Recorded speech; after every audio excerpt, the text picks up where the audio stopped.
Welcome to Duchess Discussions, where we talk about true crime and missing cases. Stay tuned, the live stream will begin shortly. Take on the night to reach the morning. Oh,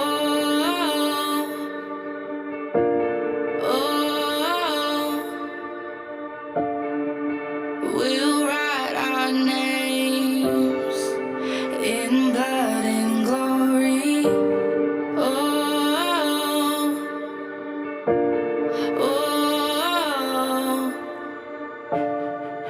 Our hearts are unafraid of making our own fate, and we don't need to wait.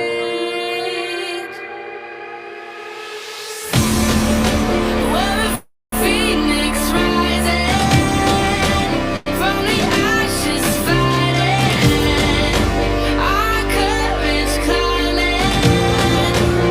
We'll never surrender. This is our battle. Won't stay in the shadows now. Living for tomorrow. We'll never surrender. Walking through fire will leave us stronger.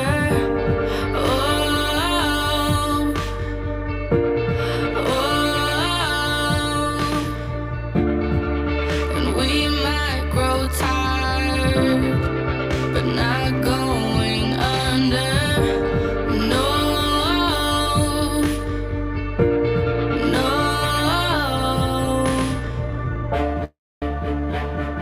Breaking all the chains. It's time to take our place. It's time to take our place.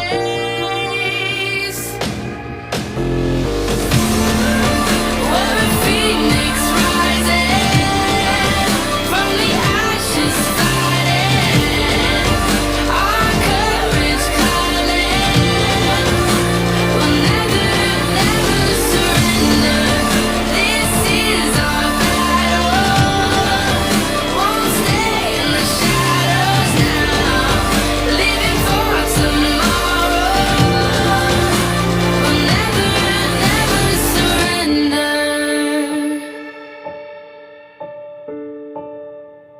Breaking all the chains. It's time to take our place. Time to take our place. Oh, our hearts are unafraid of making our own fate. Of making our own fate. We're a phoenix rising from the ashes, fighting our courage climbing. We'll never surrender. This is our battle. Won't stay in the shadows now. Living for tomorrow. We'll never surrender.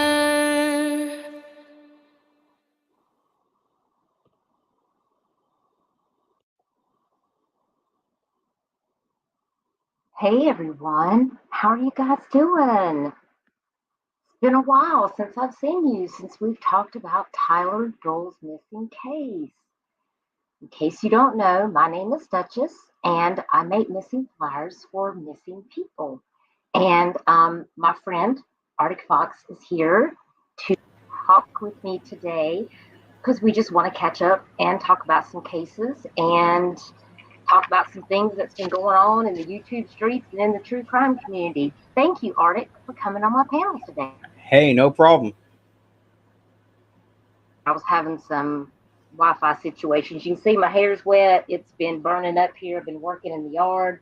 Family's been in town, and I had to hop in the shower because I was like, I can't go on a live stream looking like I just ran 10 miles. So I had to freshen up. So just going to go over to the chat and say hey to some people, see who's here. Hey, Michelle, so glad to see you. Hey, Rhonda Roy. Hope you're doing good. I hope everybody's having a good weekend. It sure is hot, Arctic. I know. I mean, it says, well, let me just go over here and look, because earlier today it said the heat index here was 108. That's what the real feel was. It was actually 97 degrees, but it said the real feel was 108. Still feels like 102. And it feels way hotter than that, in my opinion. So y'all stay safe out there. Stay hydrated. Take care of yourselves. Hey, Checking Convictions. Thank you so much for being here. It's good to see you. There's probably a lot of stuff popping on the YouTube streets, but you know, we're gonna unravel it and talk about all the things that have been happening, because it's been a lot. And Arctic, you touched on some of that stuff last night. We were talking about the Carlee Russell case. And for anybody who doesn't know, Carlee Russell went missing, and she was found alive. She ended up, as we were talking about this, we found out that she showed up on her parents' doorstep, knocked on the door, suddenly appeared at her parents' home after being gone for almost 48 hours. Yeah. And this is a real mystery, guys, because we know that she went to the University of Alabama Hospital. I understand that her mother and father said that she was in a state of shock.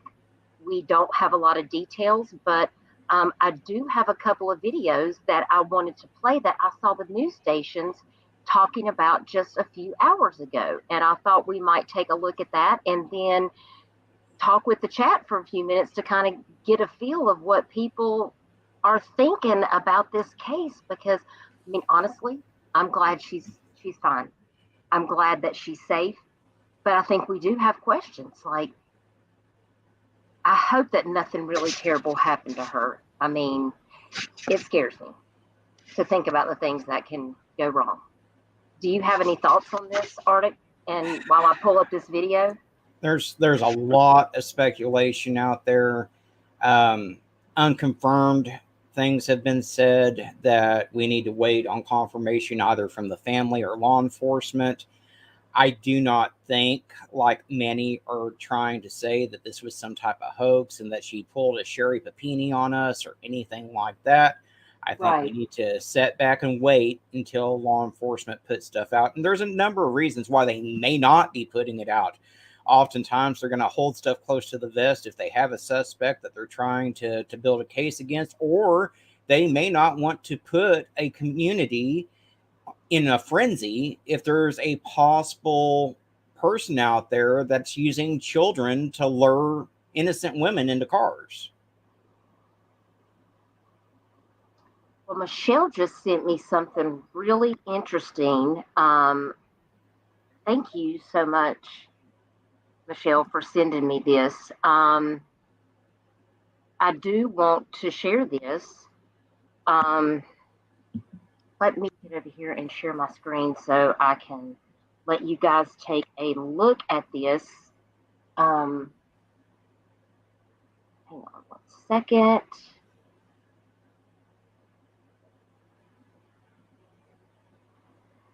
Okay, so let me get over here to. Tell me if you guys can see this screen. Can you guys see that? No? No. Okay. Let me open it in my browser and see if it'll let me. Are you able to see this? I don't know why it's not sharing. Tell me if you can see this screenshot. Yeah, I can't read it. I see the screenshot, but I can't read it.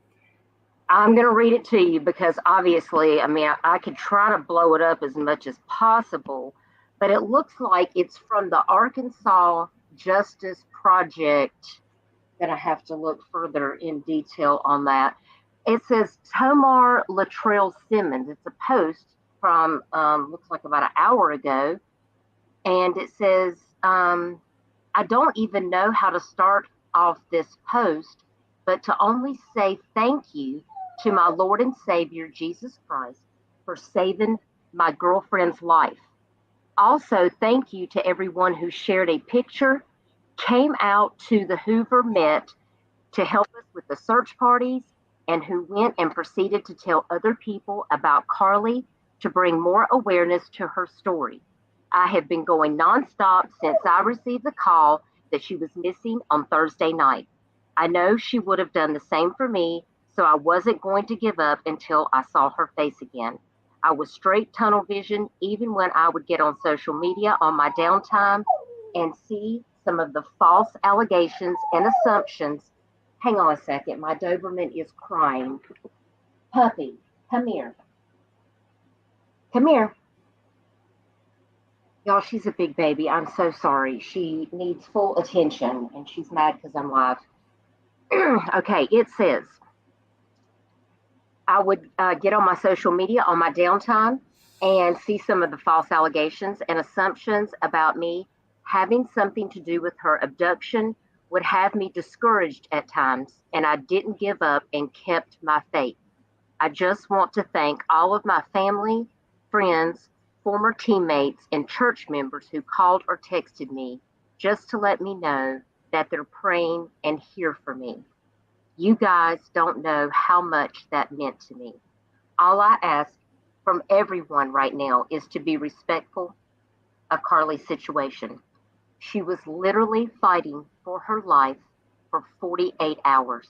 So until she's physically and mentally stable again, she is not able to give any updates or whereabouts on her kidnapper at this very moment. I also want to thank the people on social media who has been understanding and respectful about what she's been through in these past few days. Once again, I can't thank you guys enough for helping us bring Carlee home. God bless you all. Hashtag Carlee found. Hashtag Carlee Russell.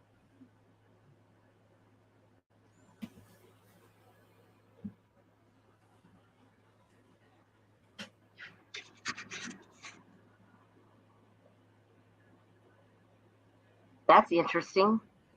Um, so that makes it sound like that there was actually an abduction situation. Yeah. Mm. And if I need more information. some of the speculation out there is true, it went way beyond an abduction situation.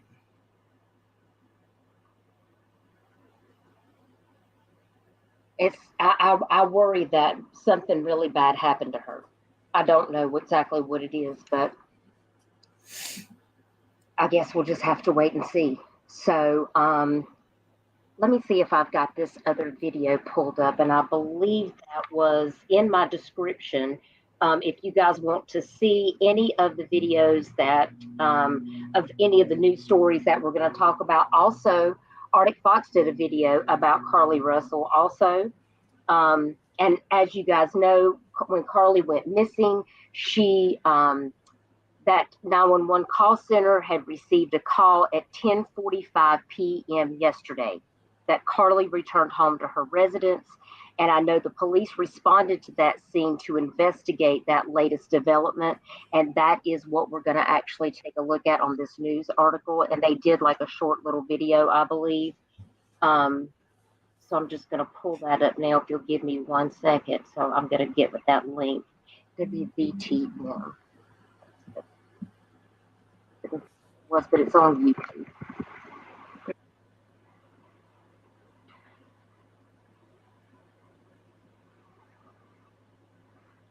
Okay, let me get it and I'll share my screen so you guys can take a look at that with me.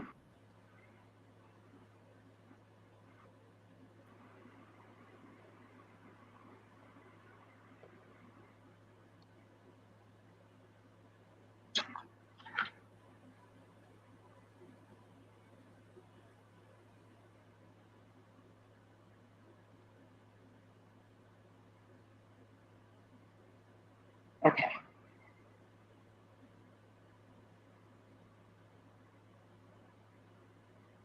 You guys make sure to tell me if you can hear this or not. I don't want to know if there's any feedback or anything. You guys let me know. This morning with late breaking news, Carlee Russell returns home days after she disappeared from the side of I-459 in Hoover. WVTM 13's Maddie Davis joins us live from Hoover this morning. Maddie, what have you learned about her return?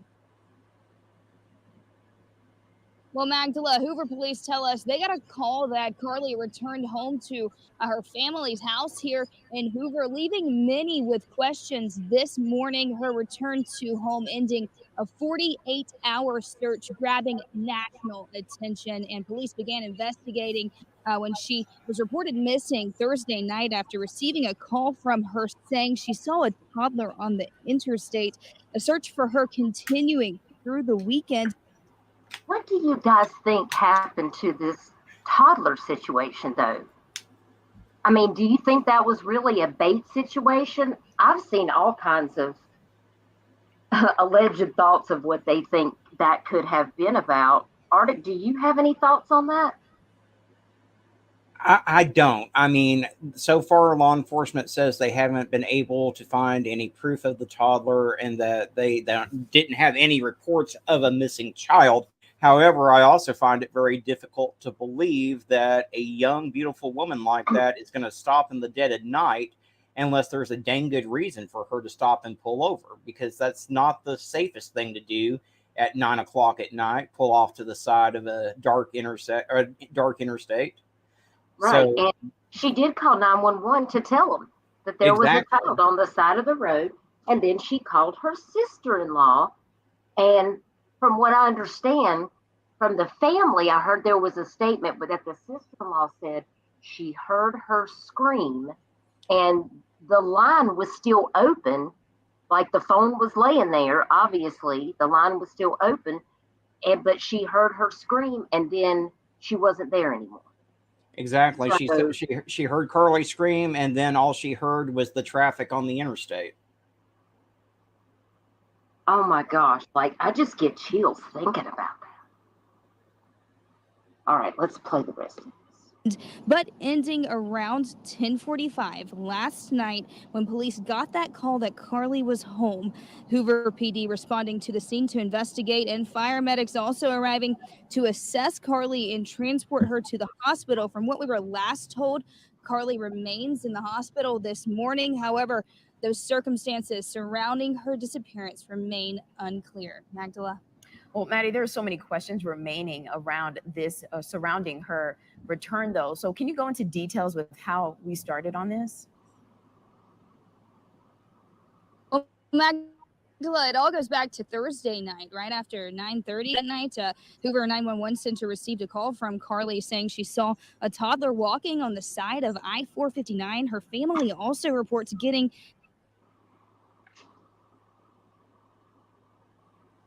Yeah, there it is. Family reports hearing Carlee scream. the same call from Carlee. Before hearing a scream, police arrived on scene and found her car, her phone, her watch, and her wig, but there was no sign of Carlee or a toddler.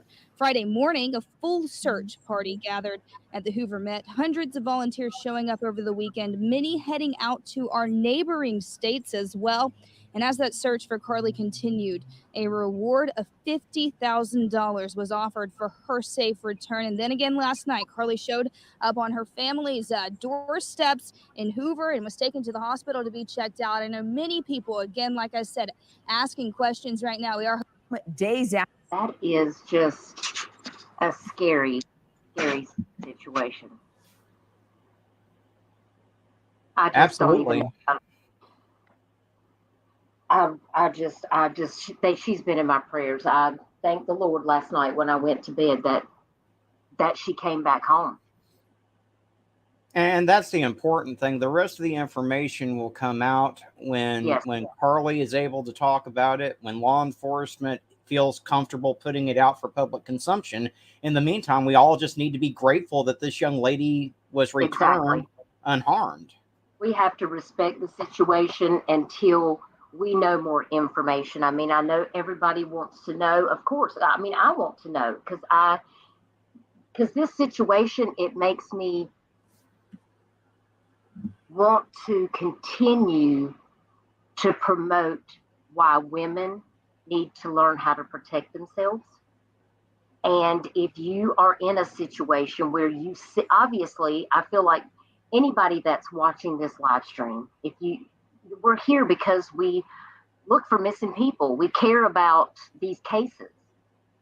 If we saw a child on the interstate, obviously, I feel like most of us are going to pull over on the side of the road and check on this child. We're not just going to drive past. Exactly. So, these are situations that we have to look out for because predators are always pulling some shenanigans where they can try to get their victims. And I agree, Michelle. I mean, to put a child on the side of the interstate, that just blows my mind. And again, we've talked about, like, what if a family had pulled over? What if a man had pulled over? Like, what would those circumstances look like in this situation? Would they have just robbed them at gunpoint? You know what I'm saying? Like, because a predator's going to get whatever he came to get. It doesn't matter who it's from. I guess he just has to fill out the situation in hopes that whoever's the person that's going to pull over is going to fit his victimology. So it's just an awareness situation. That's why I'm concerned about the situation and wanting to know more information. Because and as a general rule, a woman's going to be much more likely to pull over because of that natural maternal instinct of being worried about a child. So the chances are that if someone's going to pull over, it's going to be a woman, unfortunately. Yeah, I have to agree with you, Arctic. So I wanted to let everyone know, if you were following Carlee Russell's case, of course, I made this flyer. I had Karina Thomas. She is one of my subscribers. She always reaches out to me to make flyers for her. And she asked me if I would make this flyer. And of course, as I was making this, then the reward started and it was $25,000. So I had to make another one. And then the reward went up. So I had to make another one.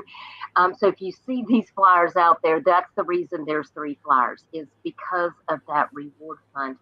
And I'm so very grateful that she has someone in her life that loves her and cares about her. That was a very sweet post that he made. I can't imagine having a family member that's gone through something like that. And I hope that she's going to be okay. And we're just going to continue to lift this family up in our thoughts and prayers. And I hope people will give them their space and will respect their privacy, because I know that this has been a lot that she's been through. So I just wanted to let everybody know that that's kind of where we stand with the Carlee Russell case. That kind of, we're still waiting to have more information, but she has been located and she is at the hospital and she is safe.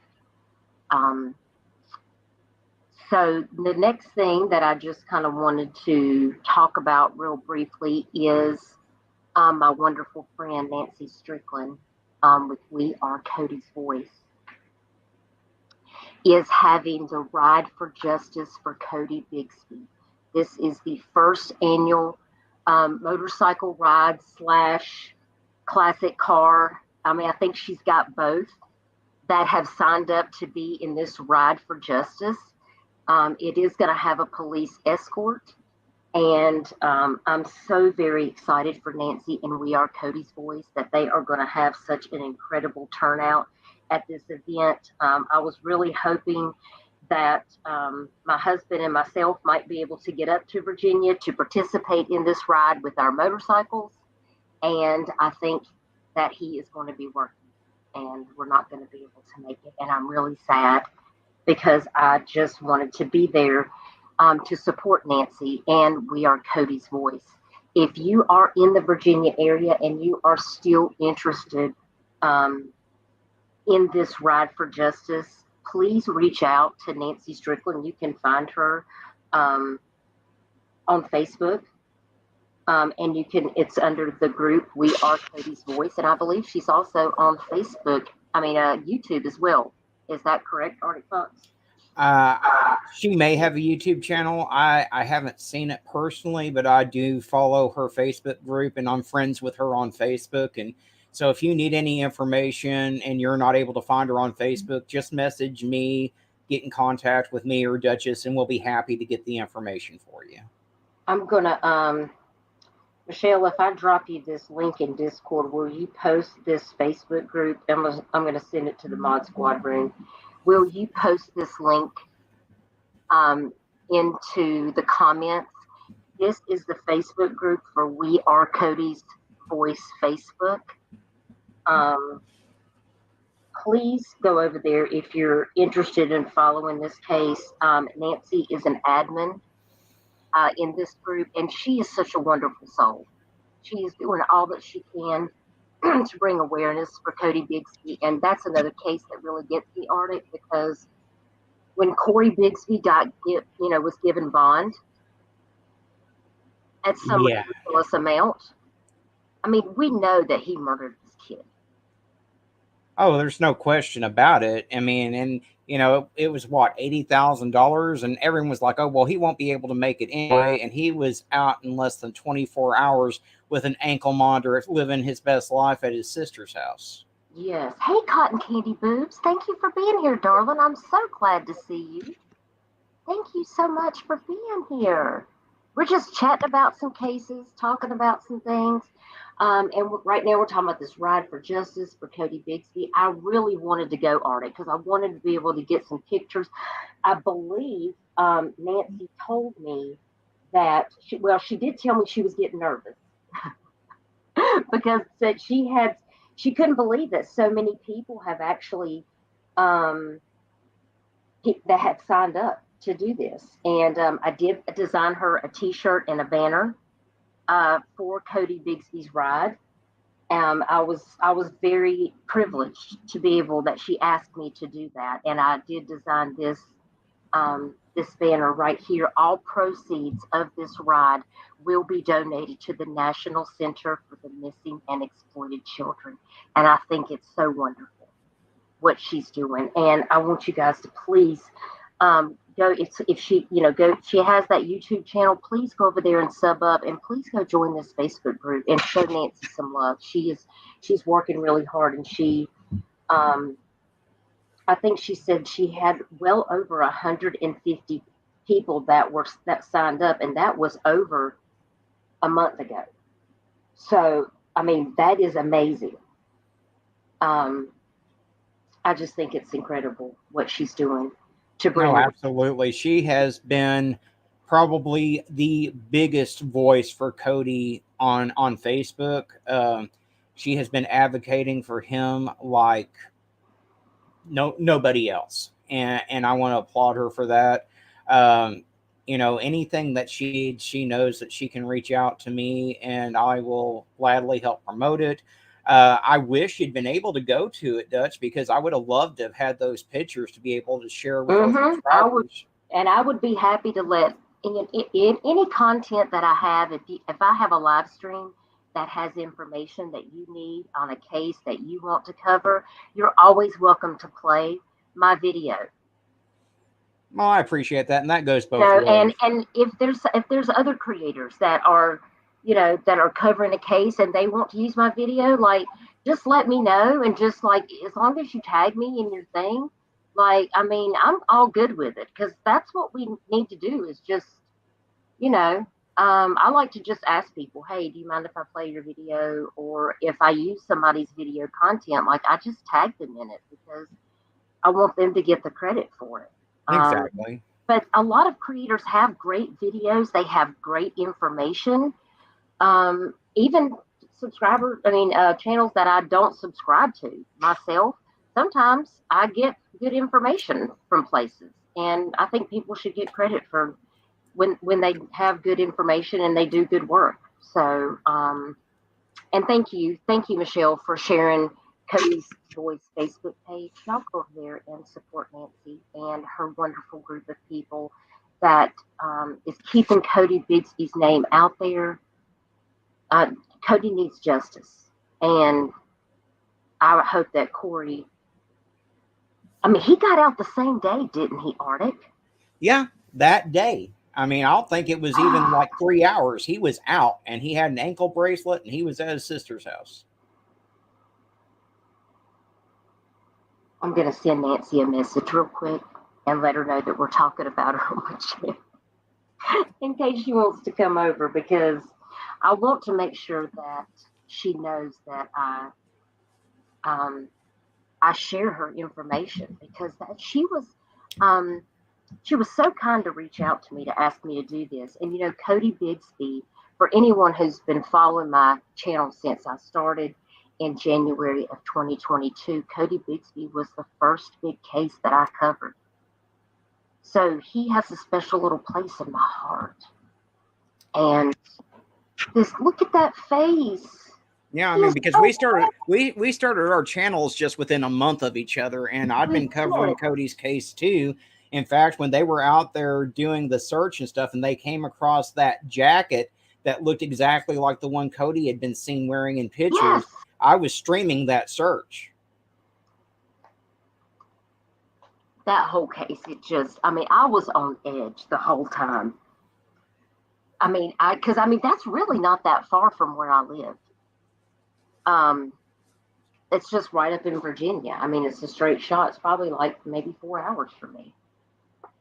Not even 2 hours from my parents' house, from where I was born and raised. I just hate it. I hate that these kids have to go through this brutal way to lose their soul, and they don't get justice, or they don't get found. Like, every child deserves to be brought home and be laid to rest in a dignified way. Exactly. After what's been happened to them. And Cody hasn't received that. And it really makes me angry. It angers all of us. I mean, I say it all the time with almost every case I cover, whatever the outcome is, whether they're safe and they can return home and it's a good outcome, that's great. But even if the worst has happened, we still need to find them. We need to bring them home. We need to lay them to rest properly, give that family some sense of closure, and give them a place where they can go and visit their loved one and pay their respects and things of that nature. Exactly. Which is why, a lot of people are attached to the Summer Wells case. When I came into the true crime community, of course, I'd already been watching true crime, but just something about Summer Wells, these kids need to be found. They deserve justice. They deserve to come home. Another case that we've talked about on this channel is Madalena Kojakari. And recently there was a possible sighting in California. Yes. And I do want to play a video about that. Let me go over here and pull that up real quick. And you did a video about that on your channel too, didn't you, Arctic? Yes, ma'am. That's what I thought. I wanted to play that one also. So let's go watch Arctic's video about this. Madalena's just missing a couple of hours from where I live, up near Cornelius, North Carolina, which is right on the North Carolina-South Carolina border almost, near Charlotte, North Carolina. So that case has me all messed up. And of course, the mom and dad are still in jail. And this is a case where Madalena just wasn't going to school. And she had several days absent. And the school had called to say that Madalena had been absent, and her mother, she needed to bring her to the school because I guess that was during the Thanksgiving break. She just never came back. Never called the school, anything. And how unusual is that, Arctic, that you're you're going to wait 3 weeks to report your kid missing. What's wrong with this picture? You know? Again, yeah, and that's why I've got that horrible feeling in the pit of my gut that I'm real skeptical about this possible sighting, because every one of my instincts is saying that this one's not going to have a good outcome. Right, right. You know, because we've got the stepfather, you know, that we've got he built this partition in their very expensive. Cornelius is high dollar. Okay, that's you know, they have money. They live in a really nice neighborhood in a really nice house, and he's got this partitioned area off in the kitchen, like he's trying to make it into a small room. Like, why do you need to do that when you live in a 4-bedroom house, man? Like, something is all weird about that. And then later, the mother is seen up in the mountains. You know, she's off on the side of the road. And then she ends up telling the cops that she's trying to get Madalena away to get her out of the country. That doesn't even make sense. Well, If your child is in danger, why wouldn't you call law enforcement? Nothing about the case has made sense. I mean, when the school resource officers knocked on her door and she says, "Oh, well, I will bring her in." Well, she had already been missing for several days at that point when she said that she was going to bring her daughter in. And then she shows up without her daughter, thinking that it's going to be no big deal, I guess. I mean,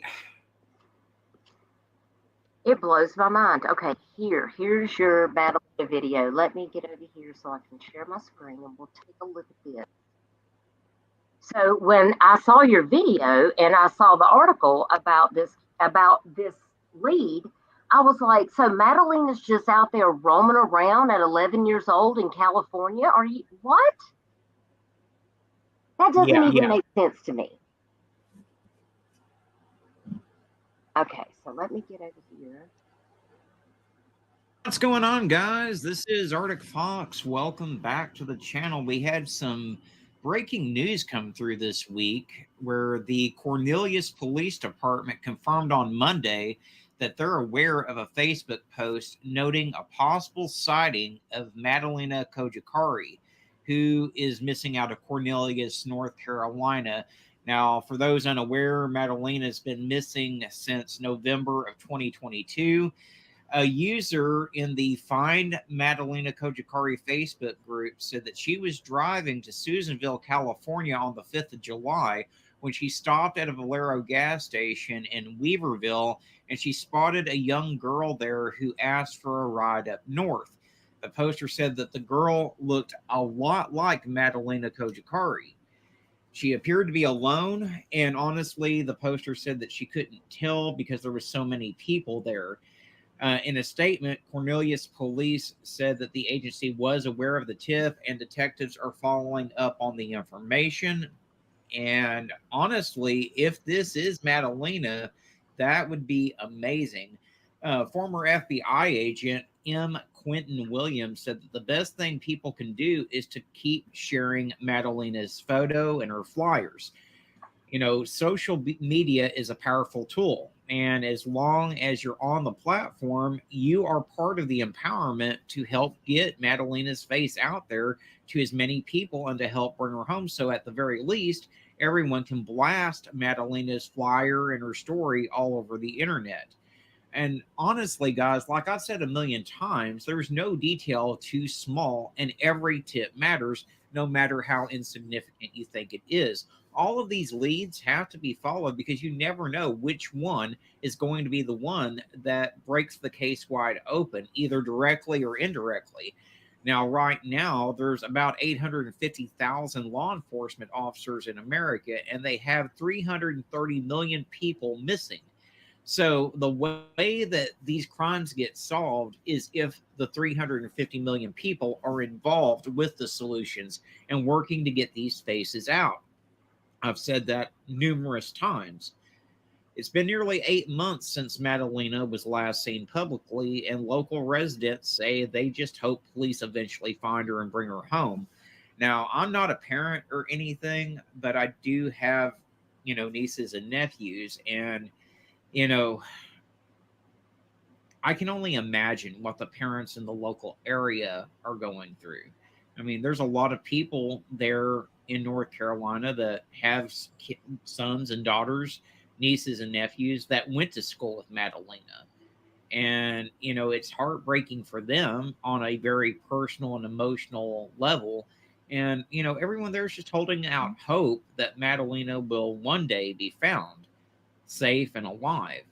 According to the investigators, and according to what we know, Madalena was last seen getting off of her Bailey Middle School bus just before 5 p.m. on the 21st of November, 2022. There was a very convoluted story of her disappearance that her parents provided to police that's honestly raised more questions than answers. During interviews with investigators, her mother and stepfather provided conflicting dates and statements.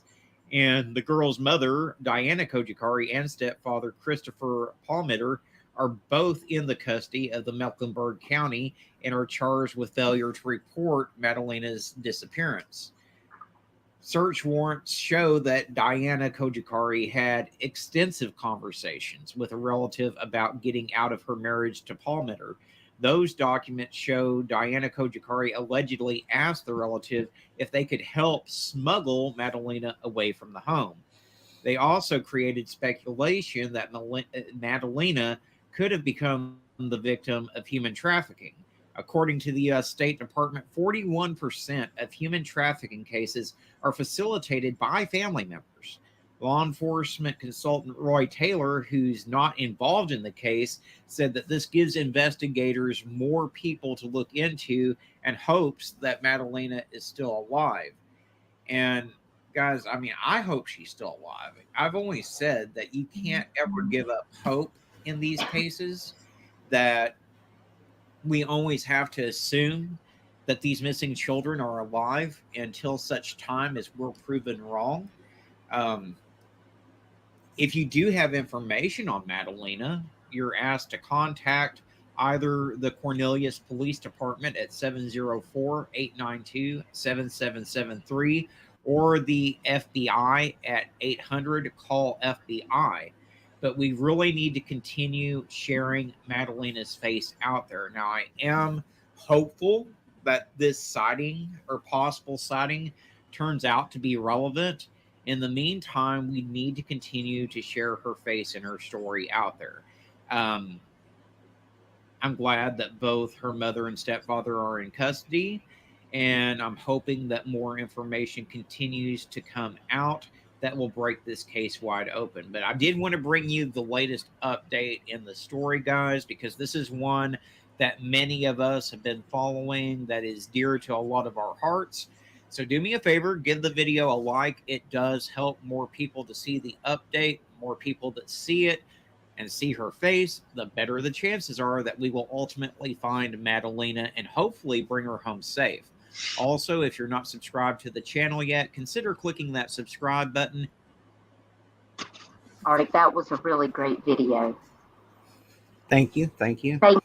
Thank you for doing that, because that was really good. Like, you just basically gave us the whole recap and walked us back through everything. And I kept her poster up there, the whole time, because I knew that because I'd already seen the video, you just had her face. So I just thought I would keep her poster up because it has, all of her information on there. And look who we've got in the chat. Look who we've got in the chat. We are Cody's voice. Do you want to come on panel? I sent you a link. If you want to come up here, I want you to tell these people about this beautiful ride for Cody that you have put together. I was just talking. Were your ears burning? I was just telling them all about this beautiful thing that you have done, and that I'm not going to be able to be there because my husband's going to be working. And I'm so upset because we both wanted to go. He was very excited. He wanted to be there, but he's going to have to work because it's so hot. And he's a heat and air guy. So, but I know you understand that. So I'm going to share this again because we are Cody's voice. Please come up on panel. I would love to have you come up and talk to us and tell everyone about the ride. Give us all the details so that in case anyone still wants to come or just to be there. Did you click the link? I'm gonna listen. Look at her laughing. She's like, I don't know how to get on. You gotta click the link that I sent you in Facebook Messenger.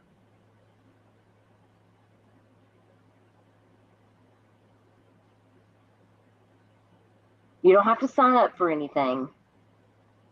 You don't have to turn your camera on. Just hit your little cam button.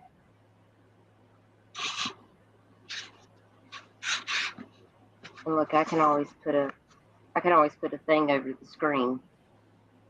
Can you do it? If you don't want to, you don't have to, but I would really love that so much. It's not a trick. We're not Columbia House. You're not going to get CDs sent to your house every month.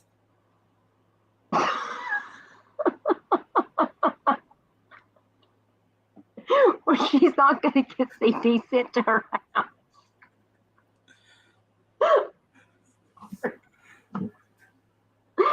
Oh my gosh. Okay, look, she says she wants to. Look, now we got Michelle laughing. Okay, so you just click that link that says the StreamYard link that I sent you on your message.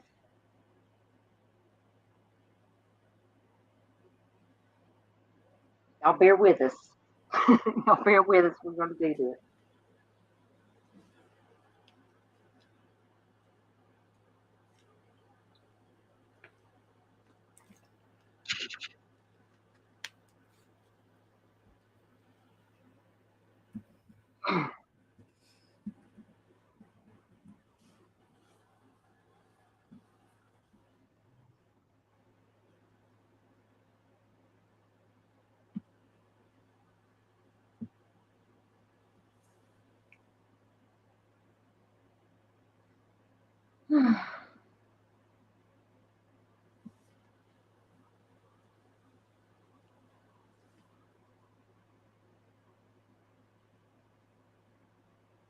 Chicken says, Art, if you kill me, I swear I'm going to die laughing because of you.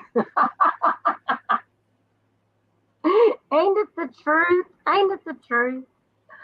Oh my gosh. I told Arctic he needs to start a comedy channel. I got this channel. I think I got it. It's straight. It's called Straight No Chaser. And that's what I think that's where we're all going to gather. And you can tell your jokes and do your comedy skits and we can just talk trash and just, I don't know, anything but true crime. Like that's the place where we don't do true crime. If I had the time, I honestly would do that. But I mean, I don't even post to my own TikTok that I have for the True Crime channel or the Instagram because I'm so busy. I don't have time to even pay attention to those two. So I barely even get over to my Twitter. My Twitter's feeling neglected. I mean, what is my $8 really doing? Every time that $8 comes up, my husband's like, "But are you really using it worth $8?" I'm like, probably not, but I have this blue check mark. He goes, "Don't get me started." And I'm like, and then he's like, "And what about this StreamYard charge?" What? He was like, and I mean, he just starts naming off all the Canva, you know. He was like, "Are you ever gonna break even?" I was like, "We didn't get into this to like make money, remember?" He was like, exactly. Goes, but I'm gonna have to take out a loan to support you now. I said, "I know, babe. I love you so much. I love you so much." Oh my gosh. Okay, she's still trying. You just click that link.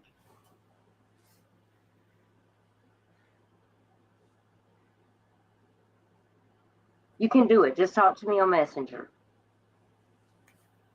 I sent you the StreamYard link. And you just click on that link.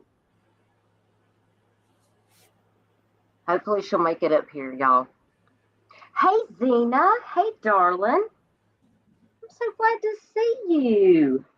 Listen, I gotta fix this right now because I have been meaning to do this. Okay, Zena, now I need you to type in the look! Surprise! I made it. Can you hear me? Yes, I can. I'm so glad you're here. Oh my God, I finally figured it out. Yay! I've never done this Y'all put some before. clapping hands in hearts in the chat. Aww. I'm glad you're here. We were talking about you, but only good things, of course. And Aww. um, I was sharing Cody's flyer, and I was telling them all about your wonderful ride that you've put together, and that you were so excited because now you've got a police escort, and that I've been working with you to make The these flyers. flyers. And Yes. I'm so sad that I'm not going to be able to be there. I'm so Oh. heartbroken. Oh, it's okay though. It's okay. I really appreciate you even like trying to make it. Please send us pictures and video because we would love to be able to share that out with our subscribers. I know they are going to want to see that. So if you make a video or anything, like, please let me know so I can make sure to share it out. And I've Oh, we've shared yes. the link in the chat to make sure that Yes. it goes We will directly have to the we will group. have so many videos, so many pictures. I've gotten right now. I'm about ready to cry, Oh, but I have gotten probably about 175 to 200 motorcycle riders that's participating. That is yeah, awesome.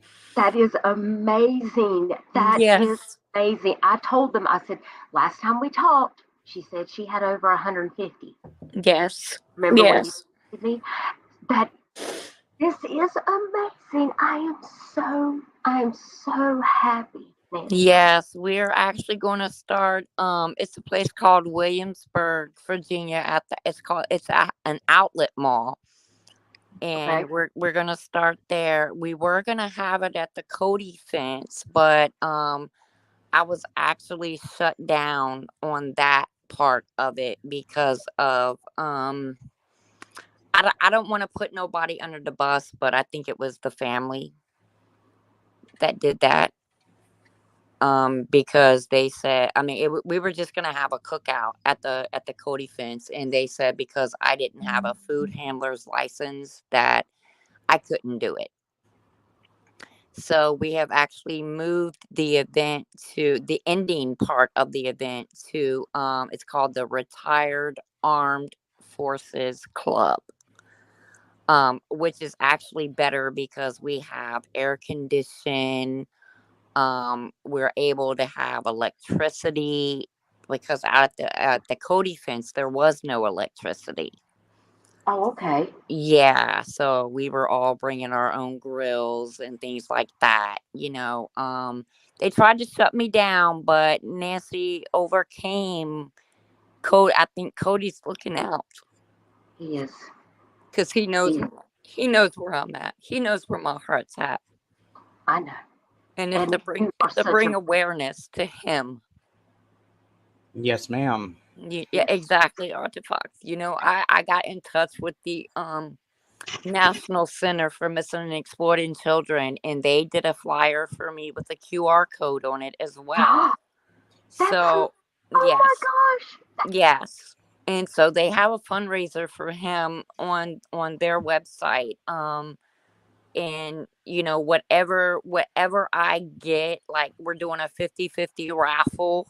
Mm-hmm. So part of it will go to whoever draws the ticket, then the other half is going to go to the National Center for Missing and Exploited Children under Cody's name. What a blessing. Yeah. Okay, I'm gonna need a ticket. I can't get one unless I'm riding. Okay.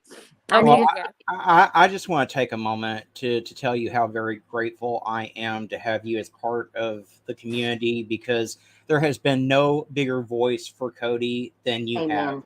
Oh my God. from day one. Yes. And, you know, the entire community owes you a great deal of gratitude for everything that you've taken on in this case. As creators, all we can do is we can record videos and we can make flyers, but it's people like yourself that step in and go that extra mile, not only sharing the videos, sharing the flyers out, but even putting these events on that Yes. makes the real difference in bringing these kids home or bringing the remains home, as is unfortunately the case with Cody. Yes, sir. Yes, sir. Absolutely. You And are I amazing. haven't stopped, and I won't stop. I don't think I'll even stop once we do get justice for Cody, because this is going to be an annual event. Yes, that's It great because I can come next year. I can plan okay. in Yeah, advance. it was such short notice, but once Corey was indicted, on Cody's murder, I had to do something. I've put together the candle lights, and put together searches. But it just seems like that everybody has backed away now. All the organizations that were out there like really advocating for Cody, they've all kind of like stepped down. And I'm the only one. And I mean, I can't keep saying I, because that makes me sound selfish. But We Are Cody's voice has definitely stood strong when it came to Cody Bigsby. I have grandchildren, and I couldn't imagine this happening. And Cody has nobody. He has nobody that's standing on his side.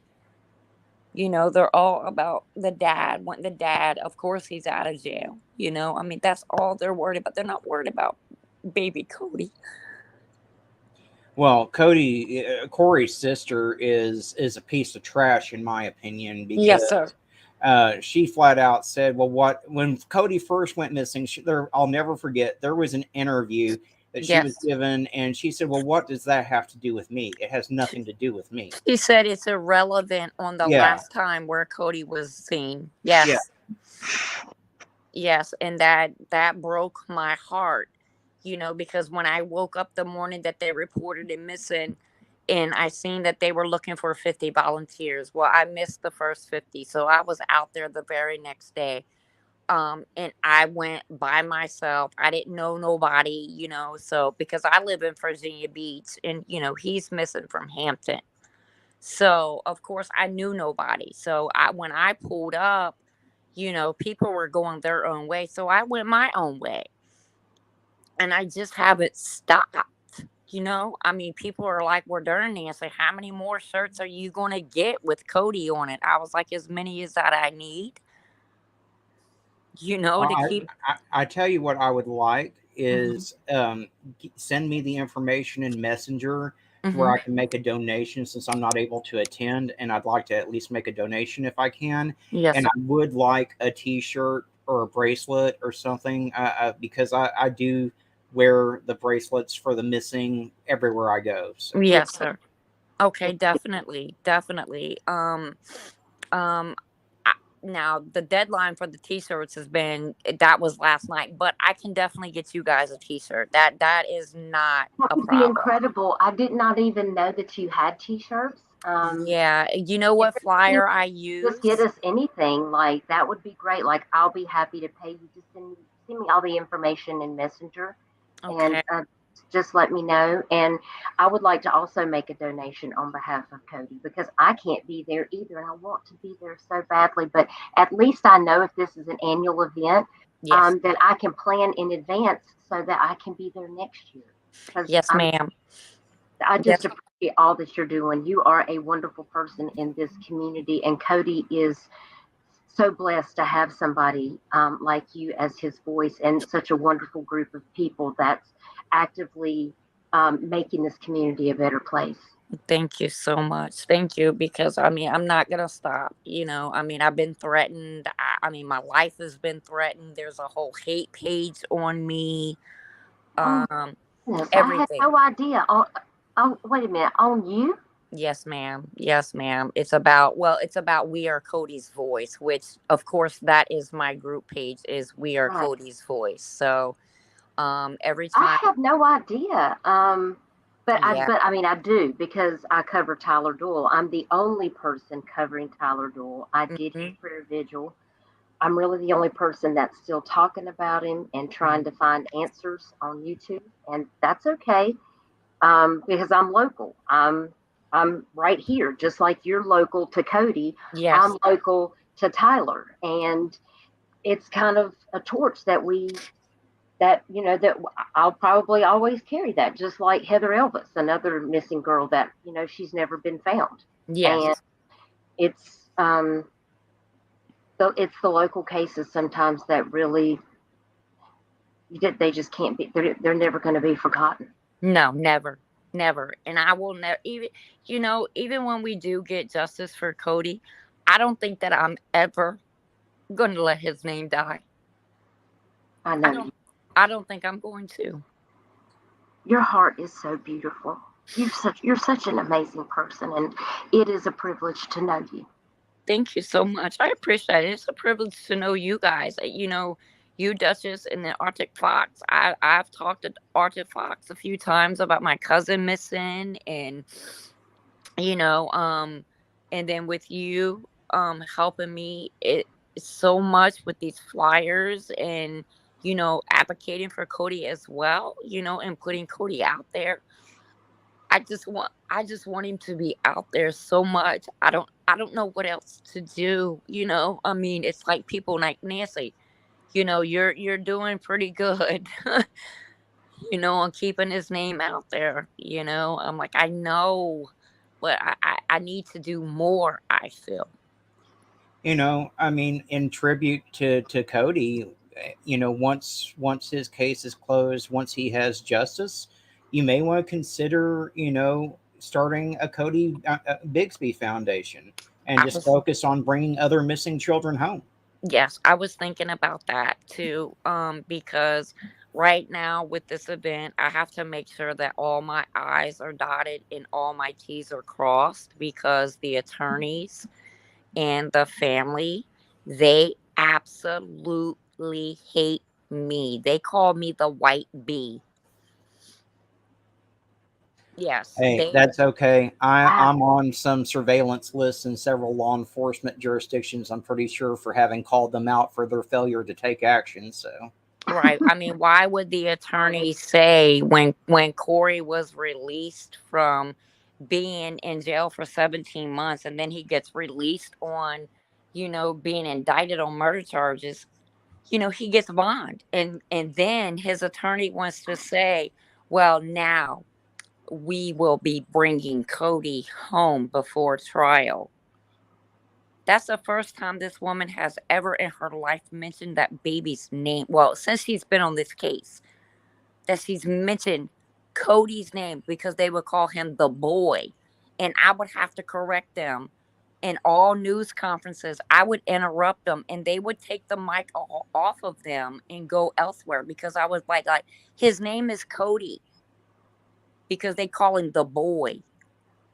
which is so disrespectful. And I have no Correct. doubt in my mind that Corey's sister knows exactly where Cody is, just like Corey does.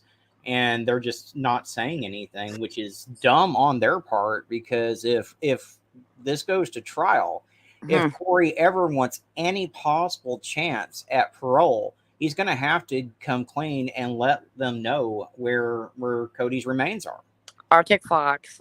Let me tell you something. The sister is not the sister. The sister is the ex-girlfriend. Oh, She was actually dating Corey when Cody went missing. Well, they're saying that Cody was actually killed on June the 18th of 2021, and wasn't reported missing until January 31st of 2022. yes, yes. So, I did a little bit of research, and I found out that Tandalia Butler is no kin to to Corey Bigsby. The aunt and the uncle, the Hennets, are actually Corey's mother-in-law and father-in-law. Wow. Yes. I pulled all of that up, and I try to tell people, and they're like, well, send me the proof. And I have sent it to them.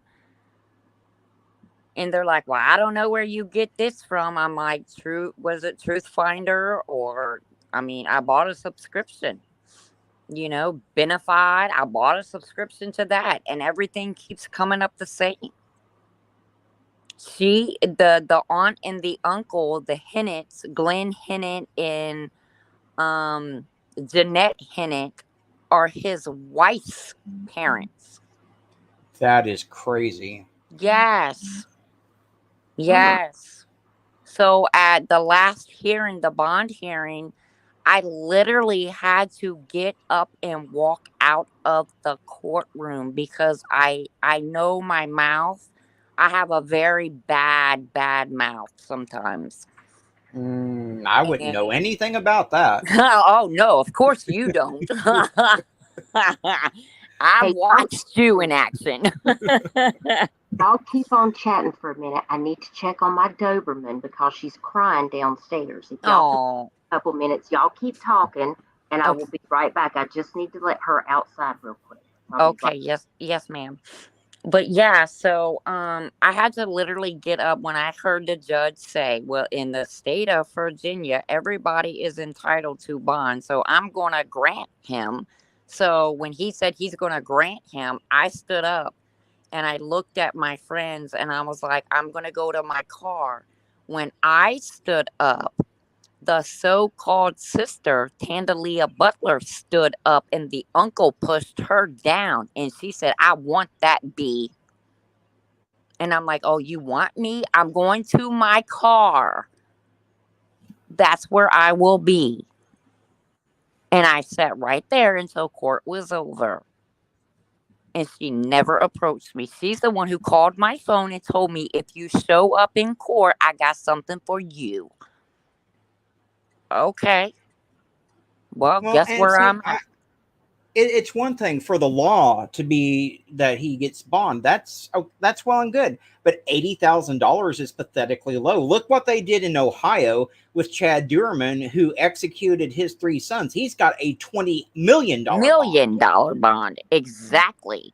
So that's why when Channel 10 News, WTKR Channel 10, asked me for an interview, I was like, I cannot give you an interview on Corey Bigsby. If it is about Cody Bigsby, I will give you an interview. But him getting bond, I'm not going to give you nothing.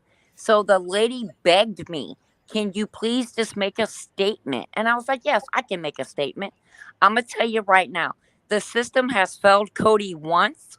Now, the system has failed Cody twice by giving his father a bond only on. Now, the bond for Cody, the murder charges, was only $50,000. The other, we got 20 for the disregard to a human life, and then 10 for the child abuse and neglect charges. That didn't even stem for Cody's disappearance.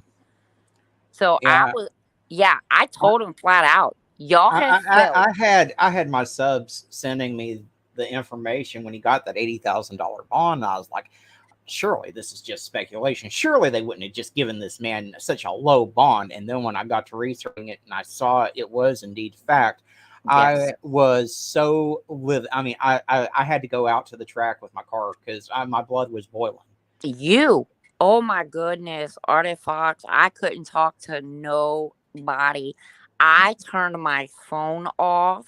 I sat and I cried. I'm like, why? Why would you give him bond when he's just been indicted on murder and concealment of this baby? And he refuses to tell where this baby is at. Exactly. You know?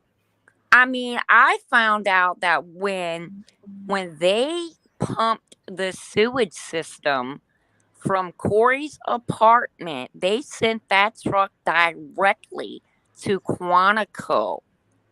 This is where Commonwealth is coming up. The Commonwealth's attorney, Antoine Bell. This is his proof that Corey murdered Cody in that apartment. Because they had the blood splatter. They took the garbage disposal. They ripped up the floorboarding. Everything. I have dug and dug and dug till I cannot dig no more. I cannot come up with nothing else. I do know where he's living at.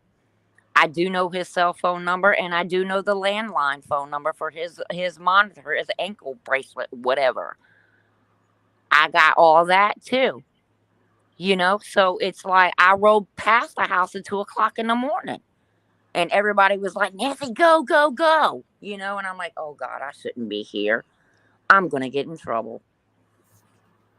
But I had to do it. I just I don't know why I did it. I just did it.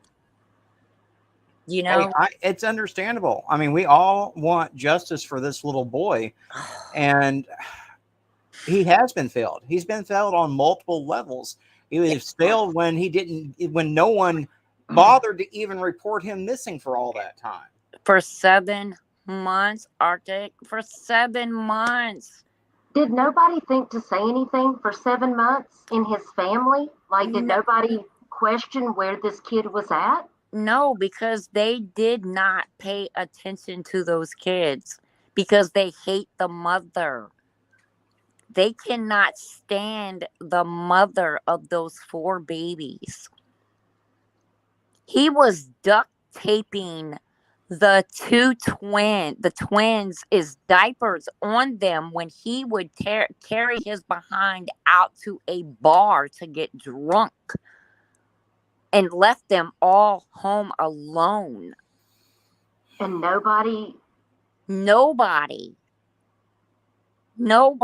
checked on those youngins. Nobody.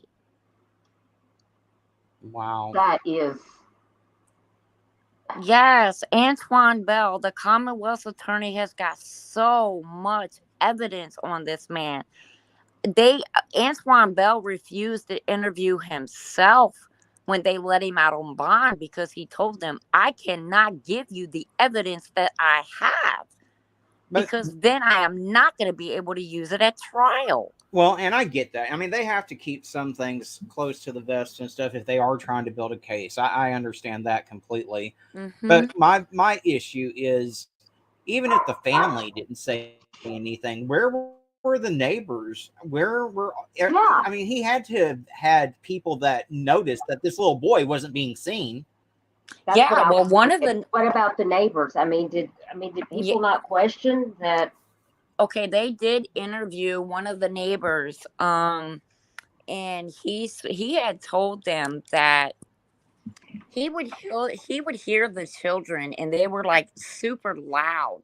So he's like, he would go over next door and knock on the door, and nobody would come to the door. He was like, so he got to the point where he would just start banging on the wall, because the kids were so loud. Well, come to find out, this neighbor he is a child molester. So he's in the system, so he didn't want to get caught up in all that, I guess, because right after Cody went missing, he moved. He moved after Cody went missing. Oh, how convenient. Yeah.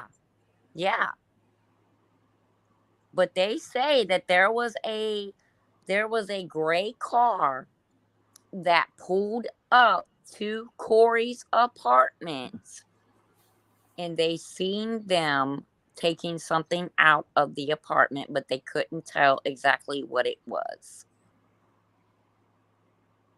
So whether that is true, I do not know, because this all stems from January 31st, which we already know that Cody was actually killed June 18th of 2021. Well, and I'm going to be honest. I mean, my thoughts when I've covered this case are, because Corey is former military and probably still has access to the base and everything. Correct. It's a very good possibility that, this little boy's remains could be hidden on a base somewhere. Correct. Because let me tell you, there was a guy that was in the big Cody group. I think it's the one that's got 2.5K members or something like that. His name is Richard Mullen. He kept telling them, you guys need to go check the Nike factory, which is an old military It's on the base, and what it is it's like where they would put like the used missiles and all kinds of stuff down this huge hole, and Huh. it's like covered. So we try to get in contact with the military and with Hampton to see if we could get that pumped, to see if Cody's remains were not put down into, it's called a bunker. That's what it's called, is a bunker. And they said no, because it's too toxic to pump everything. And we're like, well, the baby may be in there. Wow. But I they mean, and wouldn't. that, and I've heard of cases like that before. I covered a case out of Canada where the authorities flat out said they believe that these 3 indigenous women are in a landfill, but they're not going to go search the landfill for them because it's too dangerous for them to conduct that type of search. See, exactly. And that's what they said, that it was too dangerous because there's so many toxic chemicals, and, they can't pump it, things like that. And we're like, wow. But see, I think that had this case gone as viral as, say, Quentin Simon's case, Yes. they wouldn't be able to get away with that. Could you imagine if law enforcement in Savannah, Georgia had said, oh, we're not going to go look for Quentin, it's too dangerous? See, and that's what I was, when I seen Quentin's case, I was like, because I followed that one, and I was like, wow, why did they not do this for Cody? I mean, there was a lot of places that they could. I mean, they did search the steam plant. Because we had a case like a couple years before Cody had went missing, the Nolan Tomlin case, and he was actually found at the steam plant. So that was the first place that the police searched, was the steam plant, and there was nothing there. So, I mean, I don't know. I mean, I'm so confused on the whole thing. Why the search has even stopped? Yes, we're going on 2 years. Okay, I get it, but I haven't stopped searching. Why has everybody else stopped searching? I went to Capitol Heights, Maryland, a couple of months ago to search for Cody, because that's where the family lives at. And I hit the metro station. I hit every truck stop, every rest stop, the Amtrak station. I hit everywhere I could possibly hit and passed out flyers for Cody. Exactly. And that's, and that's the thing. We have a child go missing every 30 seconds in this country, and way too often these cases go cold. People forget about these cases, and that's why I tell, and I'm guilty of it sometimes too, I'm not gonna lie, but I do try to make it a point to at least put Cody's flyer out once a week on my social media and on my Yes, you do. community page. Yes. And so that's why I tell people we've got to continue to keep sharing these flyers, guys. I mean, it keeps that child's name in the spotlight. It keeps Cody's name out there and his face out there. And we can't let the case go cold. We can't let people forget what this monster did to his son. Exactly. I won't let it. Arctic Fox, Duchess, I won't let it go cold. That's why they're so mad with me. Because Tandalia Butler told me, you need to keep Cody's name out your mouth. I said, I will never keep that baby's name out of my mouth. I will advocate for him till the day he gets justice. It will never stop. I'm not much for violence against women, but I'm afraid that if I was a woman and she said that to me, I would have snatched her wig right off her head. Trust me. That's why I looked right at her when she stood up in court and was gonna follow me out, and the father-in-law pushed her down. I was like, I will be in my car because you backed up right in front of me. And if anybody was standing in front of my car, they would have got crushed. That's how close she came to my car. Wow. Because I had written all over my car, justice for Cody. Why me? And then I put hashtag We are Cody's voice. It was on every window I had except for the front windshield. Mm. And that woman pulled that close to my car.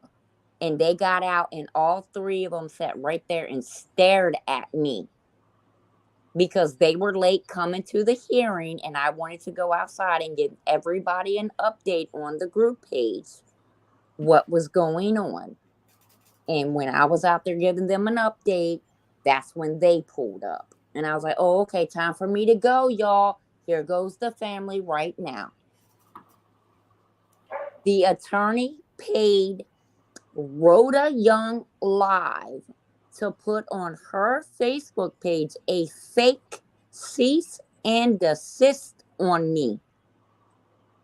What? Yes. I have I know never been. that page. I know that page. I know who you're talking about. Yes, it's gone now because I went up there and I commented underneath of the cease and desist, because if that's when I had the GoFundMe up for the honor Rae bench for Cody before he was, before we found out he was deceased, which we all knew he was, but I couldn't put a memorial bench because it hasn't been put out there. Mhm. So I was calling an honor Rae bench. Well, I had collected the $1,100 that I needed to purchase the bench, got approval from Buckrow Point Apartments to have it put in the playground for the parents to have somewhere to sit. Mhm. That Tandalia Butler called them and told them, if you allow Nancy Strickland to put that bench, we will sue you. So they withdrew it. So I had to reimburse everybody their money for the bench. I have to show my face right now. Yes, ma'am. Yes, ma'am. Yes, ma'am. Absolutely. So I went underneath that cease and desist on Rhoda Young Live. I went on her page and I said, let me tell you what. I will not stop advocating for Cody Bixby. You may have stopped me from the bench, but it will be a bench placed somewhere for Cody Bixby.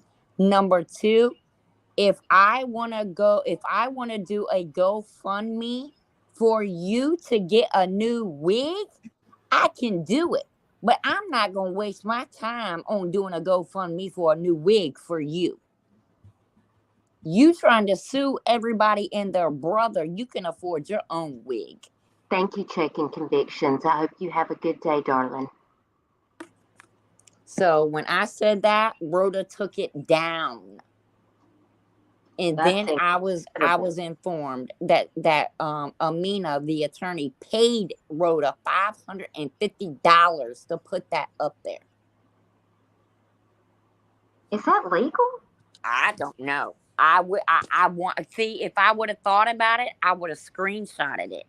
But I didn't screenshot it. So I've been trying to get in touch with Rhoda to give me that letter, and she won't do it because I will get her butt disbarred. Oh my Lord. Because I've been to several. Deep stuff right Yes, here. it is. Yes, it is. And Well, I'm glad that you've taken the time to not let that hold you back from, organizing this ride for Cody, because it sounds like it's going to be really successful. It is. It's going to be big. And Do you want to tell us about the ride? Do you want to give us the information, like the dates and all of that? Yes, it's going to be July 30th. Let me see if I've got another flyer that I can put up. I'm going to have to go find it. That's got like all the details. Let me go see if I can find myself one. Okay, yeah. His group on my Discord. Michelle. Yeah. Michelle. All right.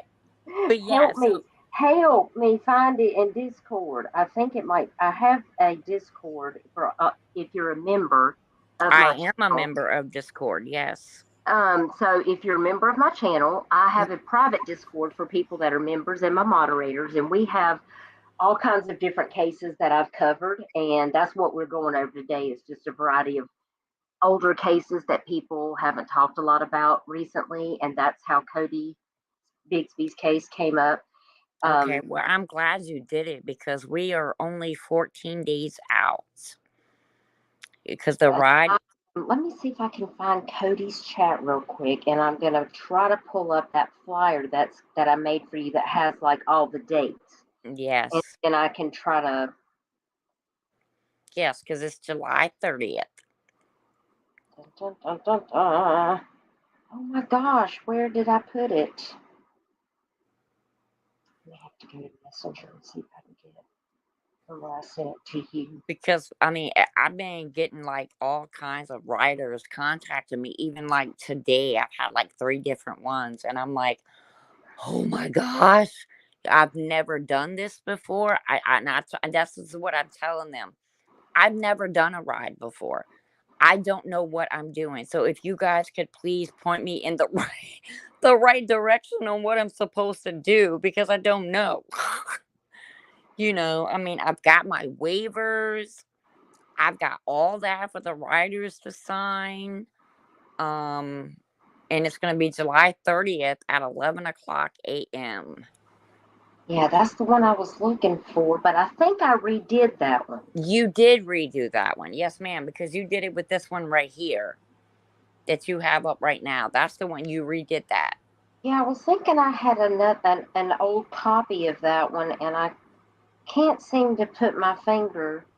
Oh, here it is, right here. Okay. I'm downloading it now. I'm gonna send this to my OneDrive. And I'm Y'all gonna bear with me. Me and Arctic, neither of us are tech savvy, right, Arctic? I'm honey. about as tech savvy as a potato. Oh, let me trust and believe. That's where I'm at. I am so computer illiterate. It is not funny. I do know nothing about computers. But this is it's the one that you actually did on the black background is actually the one that's going on the shirts. Oh, you're making. Oh, that's gonna be. I With can't wait to see it. yeah, with like the neon colors, it's gonna be on all the volunteer shirts are gonna be blue, and then all the rider shirts are gonna be white, and we have every logo from each motorcycle group.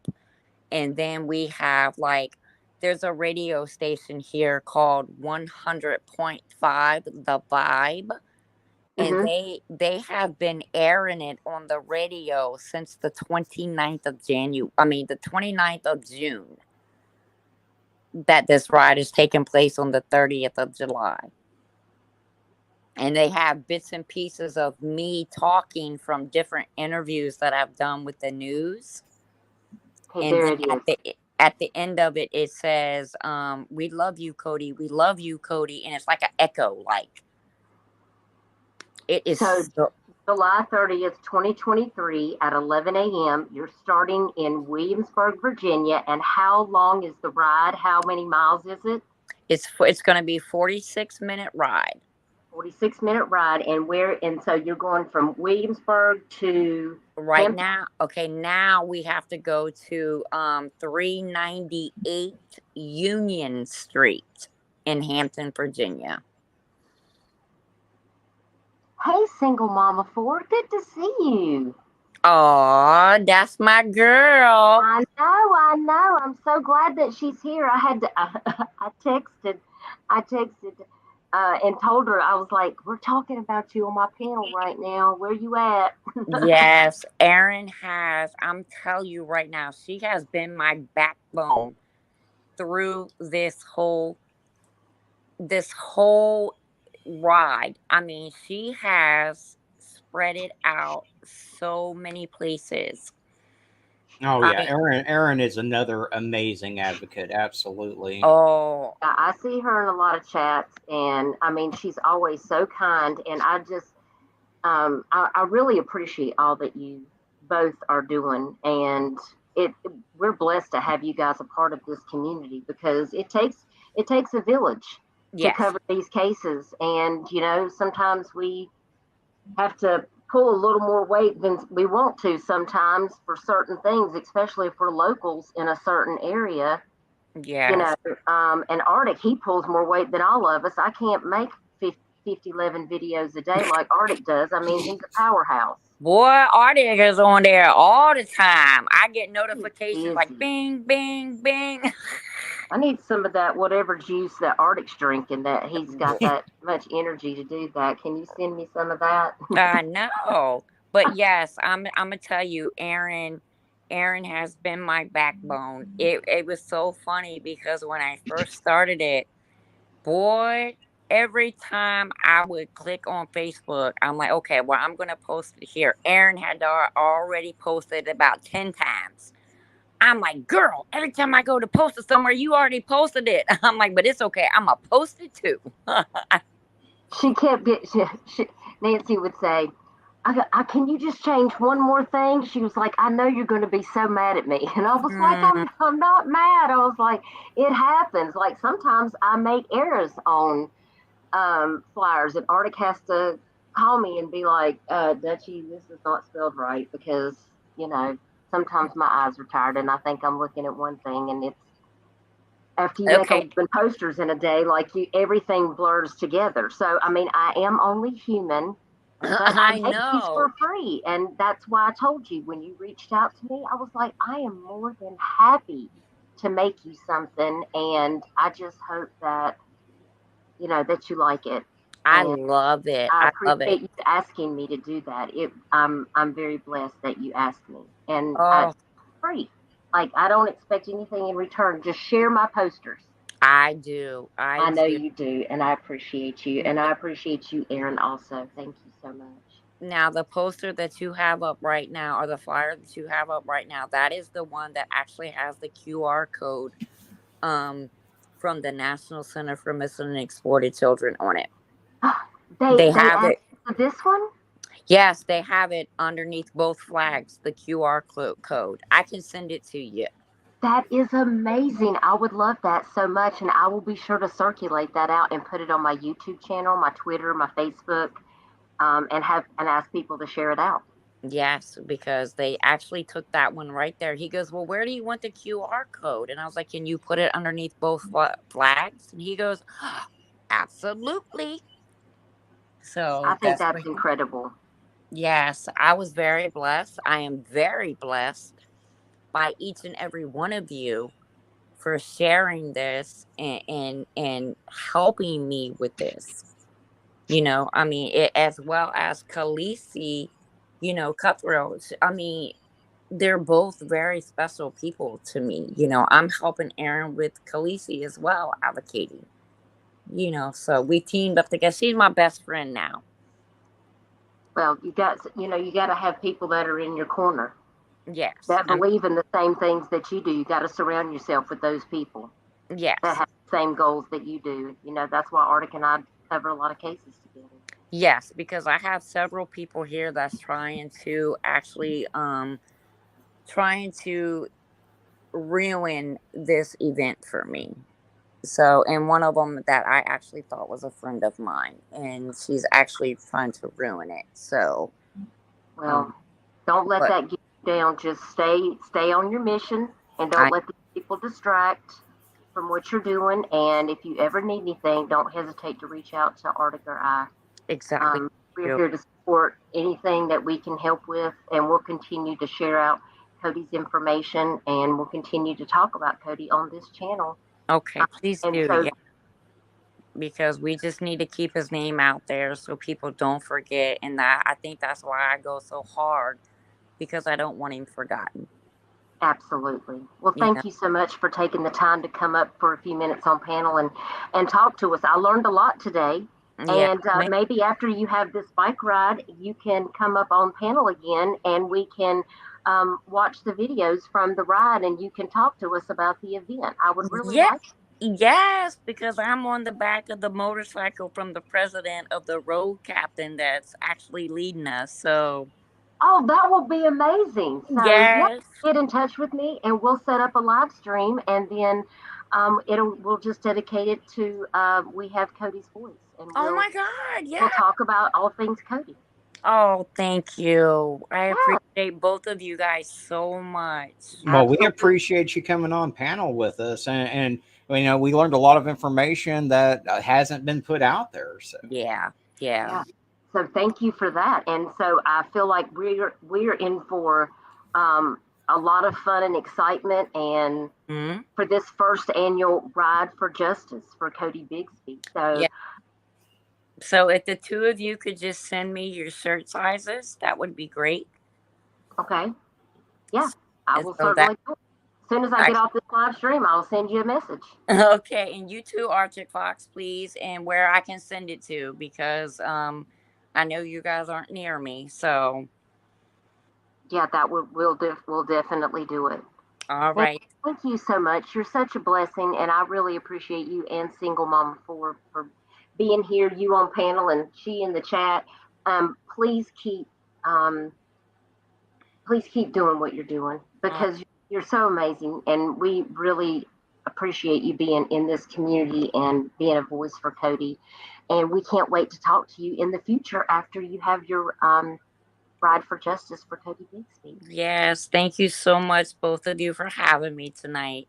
Okay, take care, and we will talk very soon. Y'all Yes, put some hearts and prayer hands in the chat for Miss Nancy and the We Are Cody's Voice. yes, Don't ma'am. forget to go over to Facebook and sub up to her group. Join that group. Yep, Please do that. we are Cody's voice. So thank you everybody for listening to me and hearing my story on Cody. Okay, take care, and we will see you later. Yes, ma'am. Thank you. Bye bye now. Bye bye. Okay. All right. That was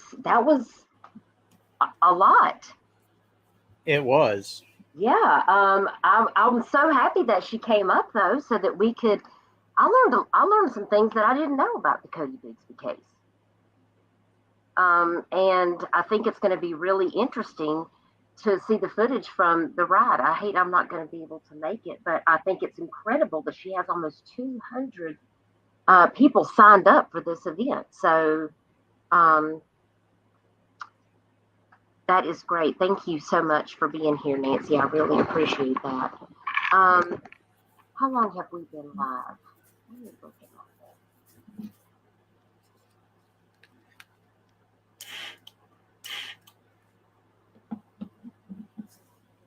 Why can't I see how long I've been live? I'll have to go there to my YouTube channel. I know it's been a while. I was going to just show a couple more posters, but I don't want to keep y'all for too long. We've been live about an hour and a half. Yep. And Arctic, if you got to go at any time, Hey, my day is open, so okay. I just wanted to make sure.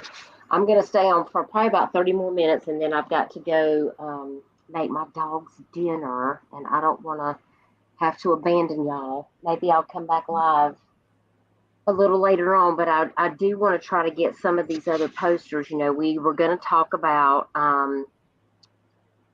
we talked about Madalena and we talked about Cody, and I do want to make sure that we share Rae Johnston's poster and information in this live stream. I've been talking on the phone and on the messages with Sharon, which is Rae Johnston's mother. And as you guys know, Rae Johnston, she went missing back on August the 19th of 2021 from Bullhead City, Arizona. And for those of you who have been on my channel, if you're new to this channel, you can go back to my videos back in 2022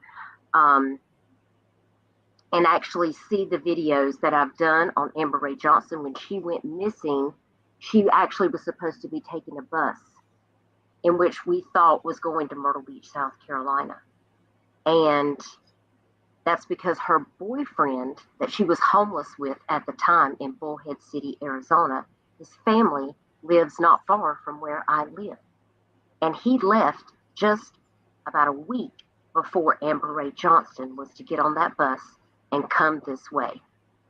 But once we traced that bus ticket It turns out that the video uploaded to her Facebook showing someone on a Greyhound bus, she never shows her face, but it's on her page, live. It looks like it's a live that's happening, a video of her on a bus, and it's going through Birmingham, Alabama. Well, it turns out if you're taking a bus from Bullhead City, Arizona, going to Myrtle Beach, South Carolina, you don't go anywhere through Alabama. So that was like this weird red herring that showed up on her Facebook page, and it didn't make any sense.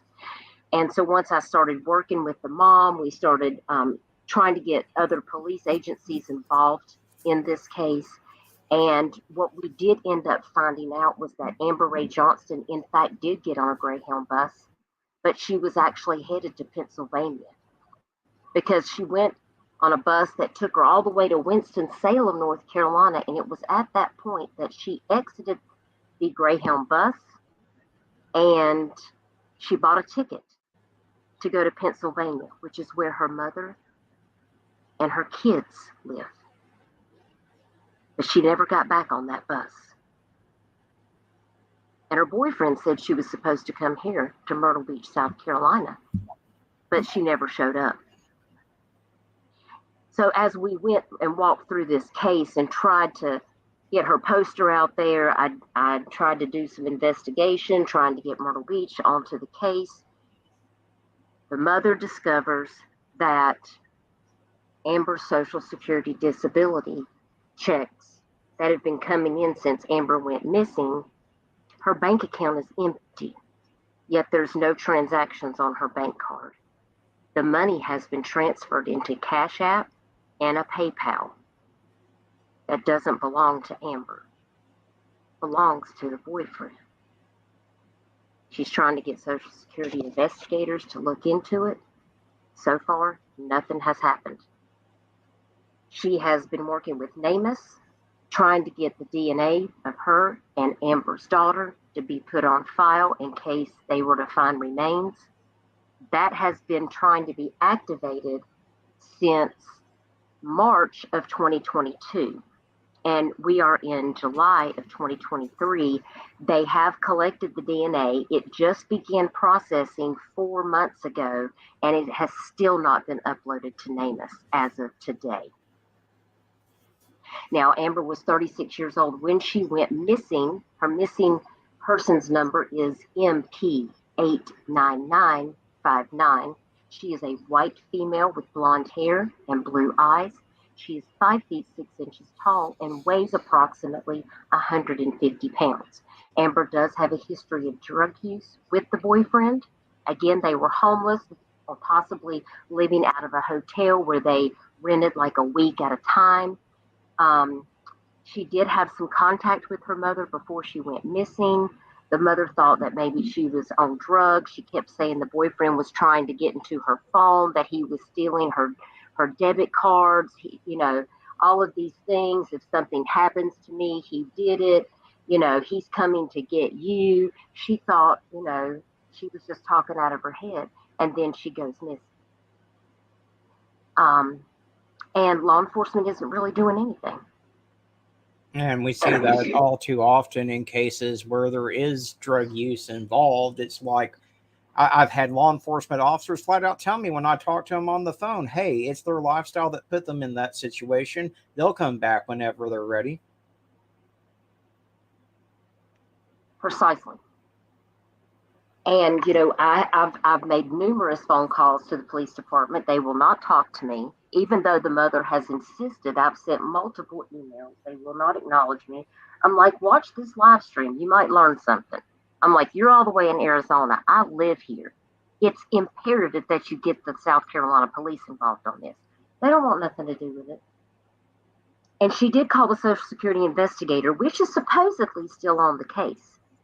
But I also have a video on my channel that specifically walks through the bus, ticket and the route that would have been taken per the police department. They did vet that information and found out it was accurate. It goes all the way up through Arkansas, Ohio, comes all the way back down in through Tennessee into North Carolina, and then it would go into Myrtle Beach, South Carolina, through Charlotte. It never goes through Alabama. So what's that video doing on her Facebook the day she went missing? Somebody put that video there. I think that Yeah. was a video of Jared coming home, because when he left Bullhead City, he didn't leave Bullhead City. He left Bullhead City and went to Reno and stayed there for about a week. And then supposedly he got a church to buy him a bus ticket home, not from Reno, from Las Vegas. And he said he got some kind of Catholic church to buy him a ticket. If you take a route on Greyhound from Las Vegas, guess what? That route goes through Birmingham, Alabama. How about that? It seems like I'm doing a whole lot of detective work, and the detectives are just looking at me like, I'm like, you guys could get in touch with Facebook and you could find out if the date of that video was authentically that date. Exactly. I'm like, And what's you do your job. what's frustrating to me is they've had that DNA for so long, it still hasn't been uploaded. And then you've got Social Security. Oh boy, let someone forget or let someone commit Social Security fraud by not reporting that their loved one has died. Sometimes people are so tied up with making funeral expenses arrangements and stuff that they don't automatically notify Social Security.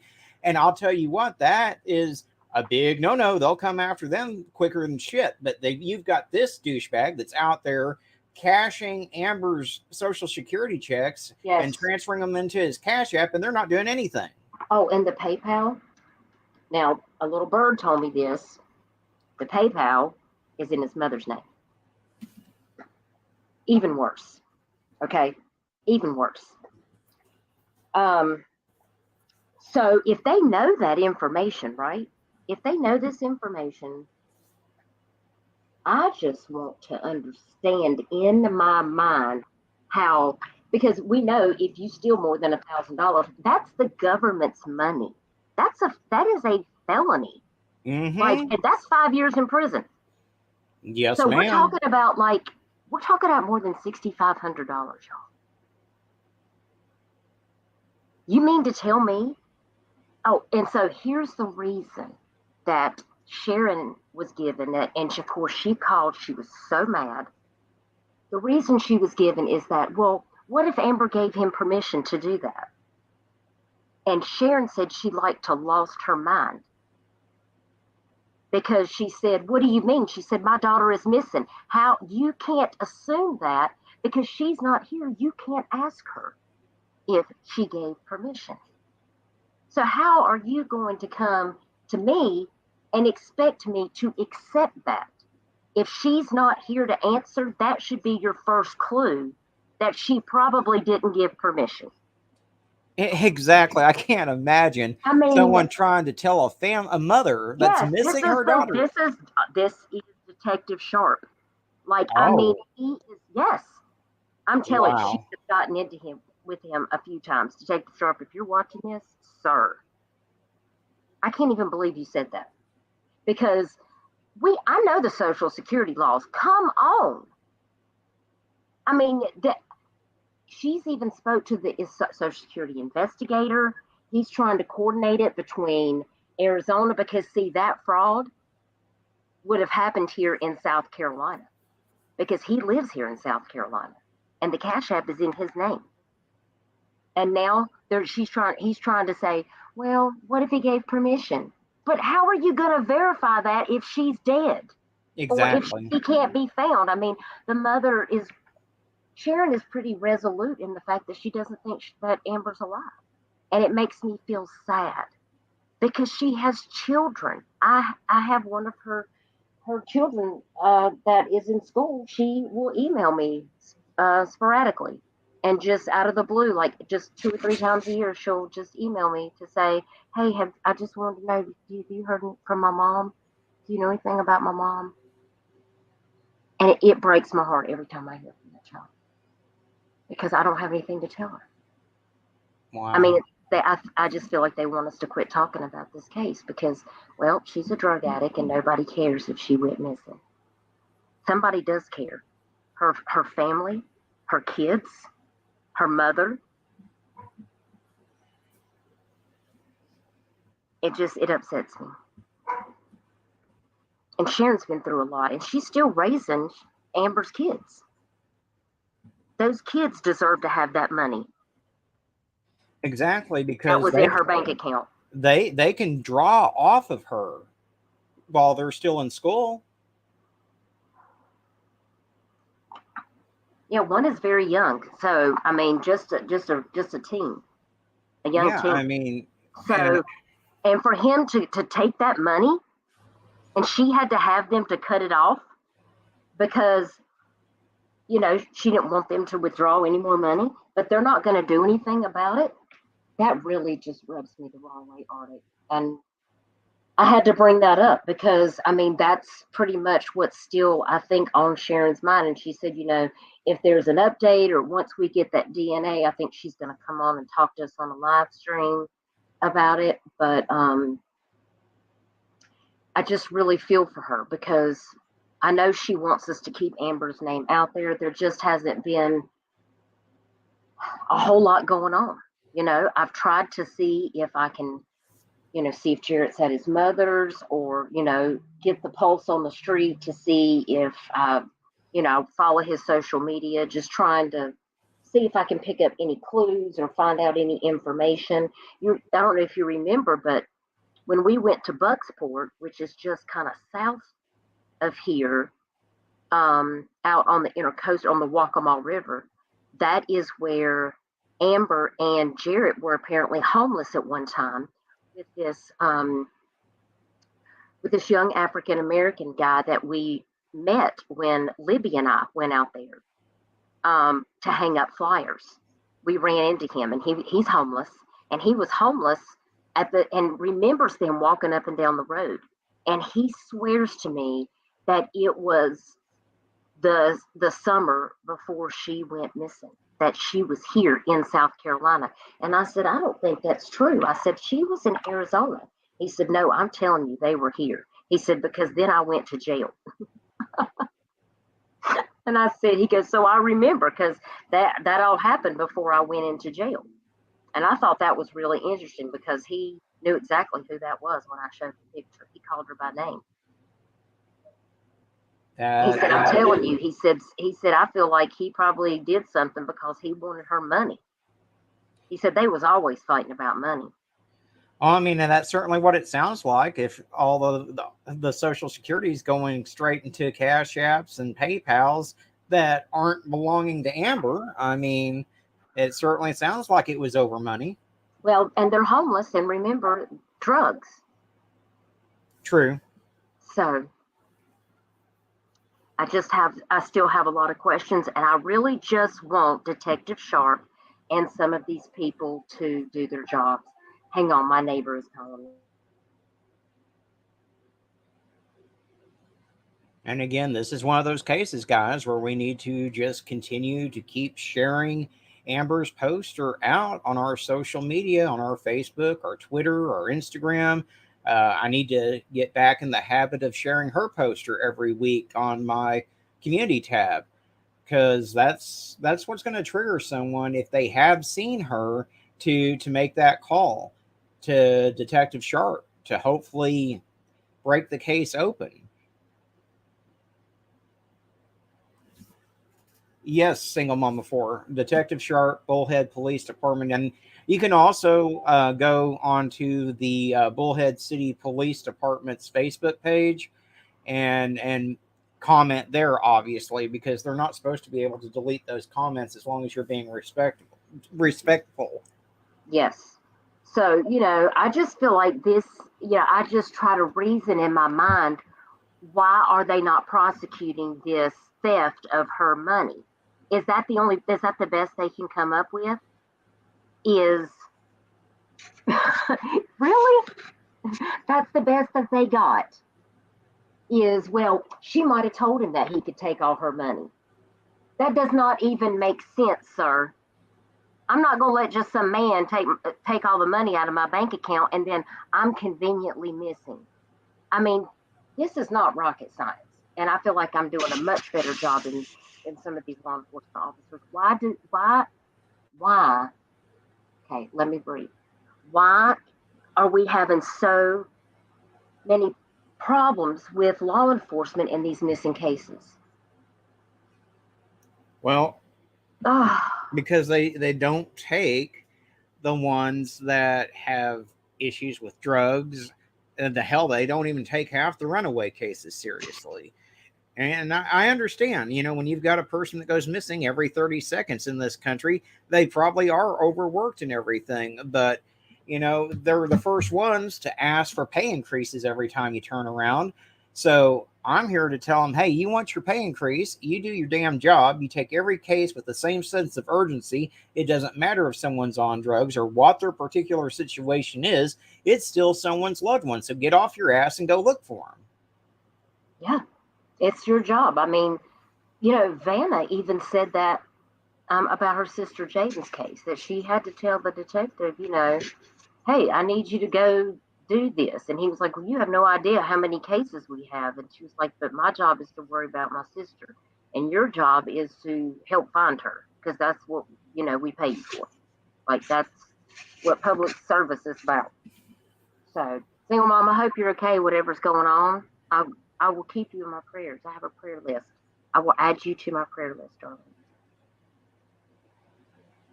darling. That case just has me so messed up because, yes, it is extremely important that we keep these children's names out there, but there are missing adults out there. And Amber is one of the real first cases that I ever covered. Her mom reached out to me, and Sharon is she is such a sweet lady. And she's fighting. She is fighting with these people just to get answers, because she feels like that they're basically saying, my kid's a drug addict and she doesn't matter. Exactly. I mean, I've got a case out And of that's Indiana trash. that's very similar to that. Yeah. And it frustrates me because this family, they want to know what happened to their missing loved one, but law enforcement's just like, it's whatever. They're on drugs. They probably got high and died somewhere from an OD. Oh. Okay, I got to take this one down because there was one that I wanted to upload, and for some reason it didn't upload on here. Hang on, see if I can pull it up. Oh, I don't have it on here. No. Yes, y'all, I have to talk to myself because otherwise I'll smash a button and end this whole live stream by accident, because that's how I roll. I don't know why. Okay, I don't have it. I was trying to find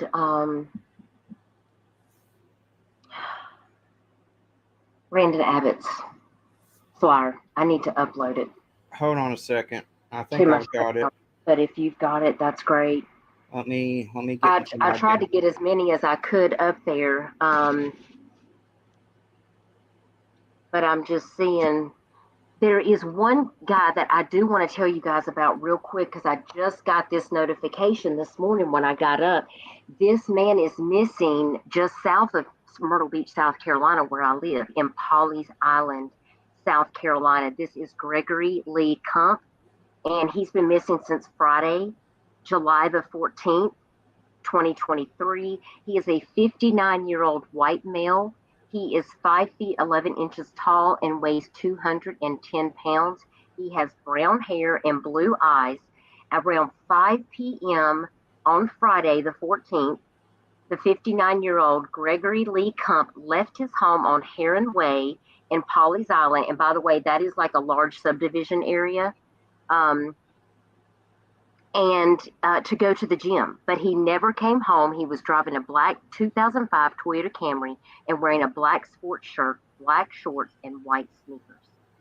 If you have any information about Gregory, please call the Georgetown County Sheriff's Office at 843-546-5102. I was just getting ready to go over to check to see if there was any updates on Mr. Kump. I hope they find him. That sounds like something nefarious has happened. Yeah, and I've shared his out all over my social media. I did send you Brandon's Abbott in Discord. Okay, thank you so much. Let me go over here and snag that.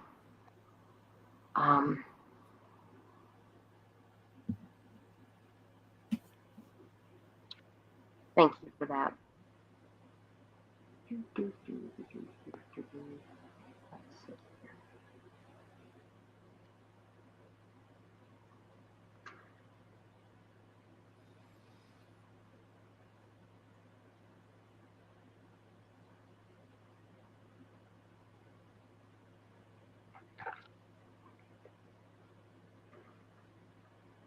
Okay, I'm gonna get this laptop cleaned up. It's like chugging along like a sad little caboose right now. Mm. I'm gonna have to take it to the doctor. Oh my goodness, this sad little thing. It's a sad thing. Okay, let's see if I can grab Brandon's poster. Let's see. Okay, now where did it put it? No, that's even new. Let's see.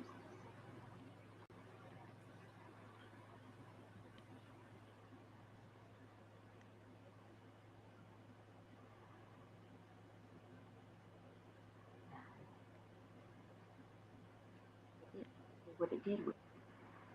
Oh, that's terrible, Xena. I am so sorry. My prayers are with you, and I hope you are able to get her home with you and that she's able to get the help that she needs. Oh no, I can't see chat. What's happening? Xena's niece was just found in a bad part of the city. She doesn't want to be in contact with the brother-in-law, so cops just left her there, and Xena's going to have to take a trip down so that they can bring her home to dry out. Oh no, Zena, you will be in our prayers, honey. You're already on my prayer list. So if you need anything, please just reach out and let us know. And if you are on Discord, you're a member, so I can send you a Discord link. If you're on Facebook, just send me a message and I'll send you the Discord link if you're over there. If not, I'll put it on my YouTube community wall post. We're thinking of you, darling. So y'all, that's Gregory Kump, and he's missing south of me since Friday. So if you see that poster on my social media, please share this out. And here's Brandon's right here. I just found it. Oh, I had sent you another one that had the. Yeah, I was just trying to download it, and I don't know. My computer is okay. I'm gonna have to take it to the doctor. It's broken. I don't know. Something sad with it. It'll probably show up in 5 minutes. I downloaded it, but that's what I'm saying. Is it's doing what it wants to do, which is not what I want it to do, and that's why it has to go to the doctor. You're in timeout, laptop. I really want to get an all-in-one computer. What do you have, Artie? Do you mind me asking what your setup is? It's an Asus. Is it I just a don't know. laptop? It's a laptop, yeah. You don't want an all-in-one. Okay, I if just my say I just experience wanted to with ask. Yeah, my dad had his last computer was an all-in-one, and I can't tell you how many times I came close to throwing that thing clear across the house. Okay, well that's good to know because I was thinking it might save some space, but I could also get like a bigger screen because I'm blind and I can't see, and I don't know if I want to be lugging like a 23-inch or like a 30-inch laptop around. Well, no, but what you can do is if you've got like a desk set up, like I do, I've got a little corner studio in one of the rooms of my house. You can actually take that laptop and hook it up, mount a TV to the wall above it, and hook it up to where you can see everything on like a 32 or 40-inch television flat screen. I thought you said you weren't tech savvy. Well, my husband is.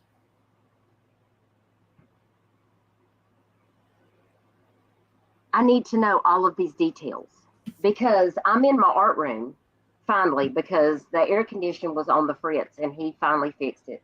So I'm back in my art. Y'all don't look at my wet hair because I just got out of the shower and it's all freezing. Okay, so I'm in my art room, but right here, I got my TV.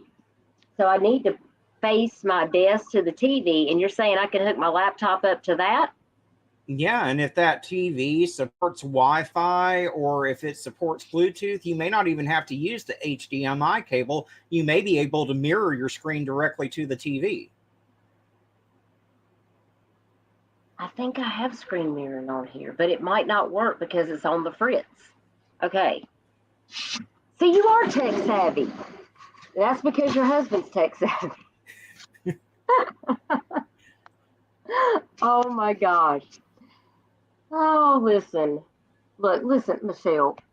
She knows I'm going to cash app her $5 in like 10 minutes, and she knows what to do. I'll send you $10 this time. You know I'm playing, Michelle. I'm broke. I can't send you anything. It's because I could just fix that air conditioning. You know how much Freon is? Oh, good Lord, yes. Oh my gosh. We had a hole in our AC system, and of course the HVAC wife is the last to get her AC fixed. Let me just go ahead and say that. Right, Michelle? Michelle knows. Because I fuss about it all the time. So finally, my art room is cool. That's why I haven't been painting. In case anybody likes my art lives, that's why I haven't been live. Because it's been like hell's armpit in the art room, and you cannot paint when the humidity is bad up here because the paints won't mix right. And that means that the painting won't set right, and that means I'm just wasting paint. So we can't be doing that. So I had to get all that stuff set back up. And that Freon, I mean, he can't even, he tried to get it. I mean, his cost was like still $650. Yeah, it's insanity. I mean, even for the Freon, because my Hyundai Veloster, it's low on Freon, and I went to buy Freon for it. The Freon for my car air conditioner was $100. Michelle, you know, there's people on YouTube that think that I probably buy my friendships or, you know, some crazy. Yeah, everybody in the chat, I literally cashed at them to be here because Tiffany Marie's live and some other people are live. And, you know, no one wants to hear about the missing cases, so I have to pay people to be I'm here. getting a raw deal then, because all you sent like, me is "Dang some of it, Petra's listen." dog food. Okay, yeah, and do what? What? Did you say? What did you say? I said, I'm getting a raw deal then, because all you've sent me is some of Petra's dog food that you made. Oh my gosh. She's going to be up here in a minute, y'all, because it's about to be her dinner time. Look, it's almost 7 o'clock. She's like an hour past dinner time, and she's down there patting it. Look, I paid her $1. Okay, see, listen, I'll do whatever it takes to get these missing cases out here.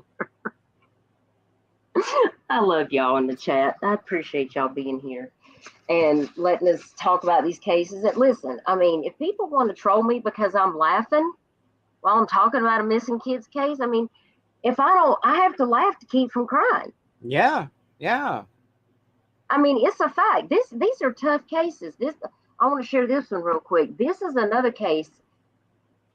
Listen, this information, when I make these posters for anybody that's watching, some of these come from the National Center for the Missing and Exploited Children. And that's where this case is from. And you can clearly see that Jonathan Sandino looks like he identifies as a transgender female in this photo. However, NCMEC does not actually put in how this child identifies, this youth identifies. Arctic had to tell me that he had to see that on another website. So for anyone that wants to troll me about why I didn't include that, it's just because if you click on the link that's on my YouTube wall or on my Facebook page that's linked to this particular flyer, you will see the NCMEC poster does not even include how this child identifies. So it's just because I work with the information that I'm given. And sometimes, and Arctic knows, sometimes there's not even a picture, is there, Arctic? Yeah, a lot of cases we don't even have a picture to go with. Now, where did you actually see the information about this kid? Was it on the like the Fairfield County Sheriff's Office itself? It was a post that was in one of the missing Facebook groups, and it's up on my community page, the full text of it. Give Okay. me a minute, and I'll go try to grab it real quick. Because I find that it's really interesting. We need as much information as possible. I got trolled for making a missing flyer, and the law enforcement agency declined to say whether the child was white or black. After they put that the child was white, then they removed it and put not listed, and the child was clearly mixed. All right, so it was from the Fairfield County Sheriff's Office, Will Okay. Montgomery Sheriff. The Fairfield County Sheriff's Office is continuing its search for Jonathan Cedino, a runaway teenager from Pea Ridge Road in the Great Falls area of Fairfield County. Cedino is a 16-year-old transgender female who goes by the name Janae. Janae was last seen at home on Pea Ridge Road at approximately 2 a.m. on the 8th of July, 2023. Please share this information as much as possible through your social media. If you have information on Janae or her whereabouts, please contact the Fairfield County Sheriff's Office at 803-635-4111. This kid is already struggling because they are a transgender youth. And then you were not even putting out the right information. I'm a little disappointed at Nick for not putting out the factual information that's listed on the Fairfield County Sheriff's Office page. I am too, especially because you know that they forwarded that exact information to them Correct. when That's they right. contacted Nick. That's correct. That's how Nick gets it. The covered investigative agency submits it into the clearinghouse. And that's how it gets there. So, I mean, I can't make sense of it. I mean, it really makes me question, like, what's really going on with that, the Amber Alerts, like all of these things. But, you know, I get trolled sometimes because, you know, why didn't you do this? Or why does it say this? Listen, I just put out what they put on the flyer because I don't profess to know everything. I'm just and listen, there's sometimes I make typographical errors. I'm human. And if I make an error, I'll just say that I made an error. And I'm not perfect. And I'm sorry that I'm not perfect. You know what? We all get trolled. I get the people in my comments section because I'm a little hillbilly hayseed from Arkansas, and I don't pronounce every single city of every single state correctly. And they will sit there, well, you know, it's supposed to be pronounced like this. And, you know, one day I had my fill of it, and I was like, I'm sorry. But feel free to start your own channel where you cover missing people, because I put about 10 to 20 cases out a day, and I'm sorry if I didn't pronounce a city correctly. Arctic, I think you do a fantastic job. We're not perfect. We're not perfect. People have to realize that it's not meant, you know, derogatory towards the case or anything like that. Like, it's just a mistake. It's a simple mistake. It's not done with malice or anything like that. Exactly. I mean, and But some of these, in this poster, I don't know, because when I got this original information, I didn't retrieve it from Fairfield County Sheriff's Office. I checked NCMEC daily, and especially in my own state, because I cover cases in the Carolinas, particularly on my channel. So I'm always going to cover my area first. So I always check South Carolina every morning. And I just thought that was really interesting when Arctic told me that, because NCMEC didn't report it. And, you know, I'm just doing the best that I can. And I really appreciate everyone that shares the flyers or that reaches out to let me know they need a flyer. Thank you to everyone that has reached out. Like I said, it's no charge. You just send me the information and the best pictures that you can. And if you don't like the flyer that I make, I'll make you another one. I mean, exactly. I mean, you don't realize how much time Duchess spends on these flyers, and she never asks for any money for the flyers. She does this out of the goodness of her heart to try to bring these kids home. So, I mean, and I have had to tell her, and I feel bad when I tell her, hey, Dutch, you did misspell this on the flyer because I know how hard she works on them. Listen, I ask Arctic all the time, like, will you check this flyer? Because sometimes I feel like my eyes are crossing from looking at the computer screen too long. So that's why I have to take breaks. Sometimes you don't see me live as often, which is why Arctic puts out all these videos. He's got almost 10,000 subscribers. If you are not subscribed to Arctic Fox True Crime, please make sure you go over there and sub up so we can make sure we get Arctic to 10K. He deserves it. He works so very hard.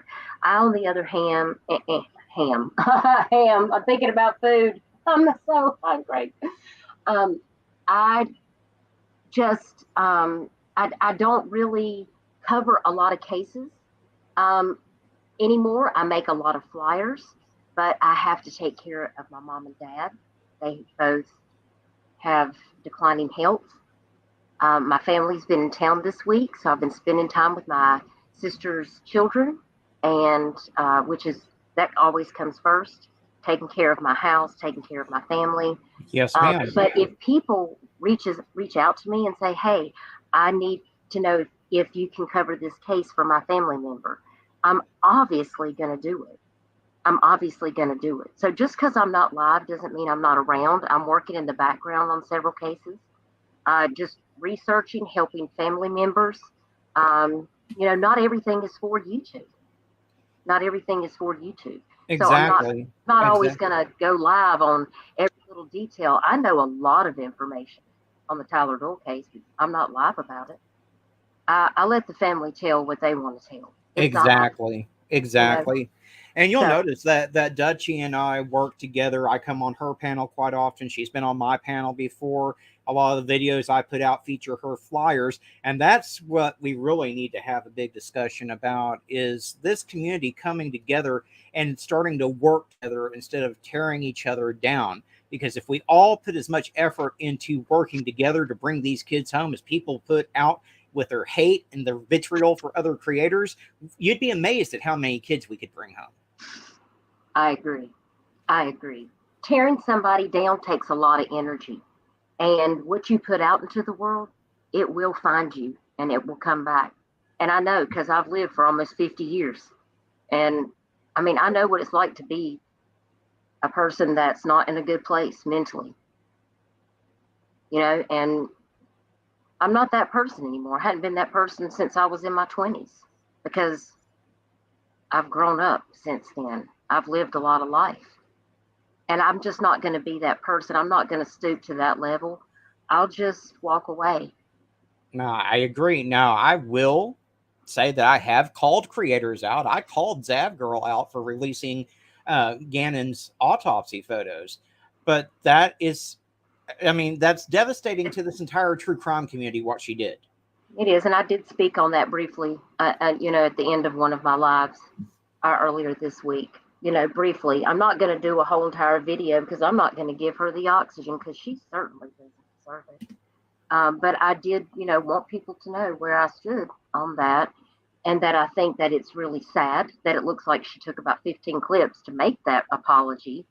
Did you see the best part? One of her simps that belongs to her channel had made a comment saying she doesn't need to apologize for nothing, blah, blah, blah, blah, blah. And she pinned it underneath her apology, and it was up there until she got called out on it. Wow.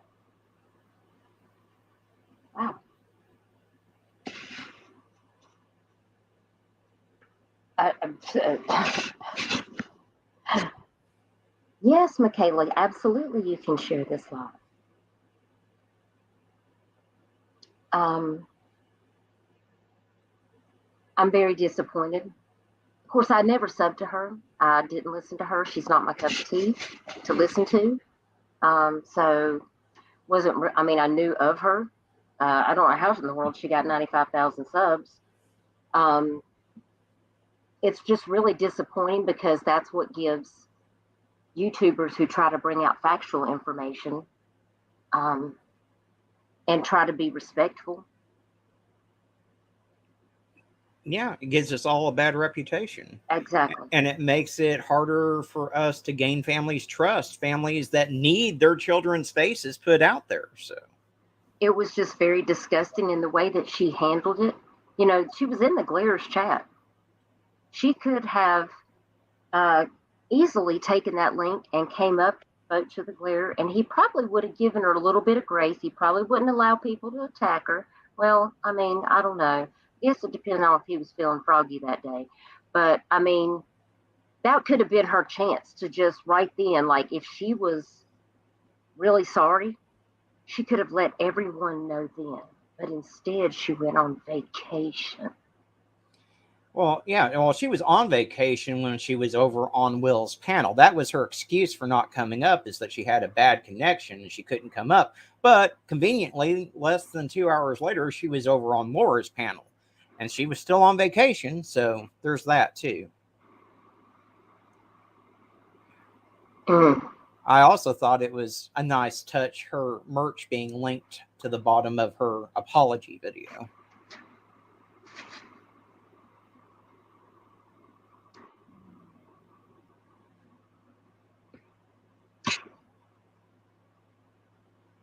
Do I know you, Michaela?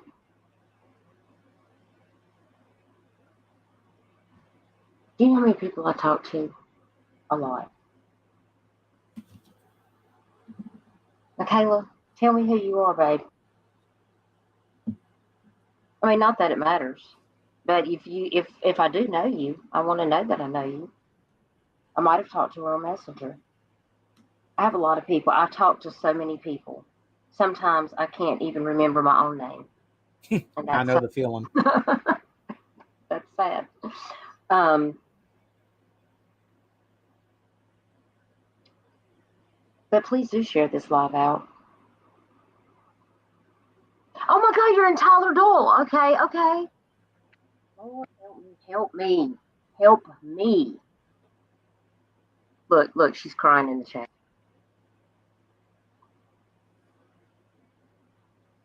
I didn't realize it was you because, you know, we all have like our names or whatever. Thank you for being here. Thank you for listening. Yes, you can share this out. Tyler's case is, there's a lot going on. There's a lot of talk on Facebook still. And I don't mean AJ. I know if she's listening. I just want her to know it's not her, obviously. But there is a lot of chatter going on still since Shay and I had our live.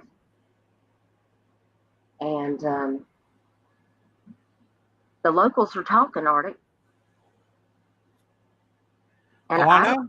And the family hasn't said anything about anything.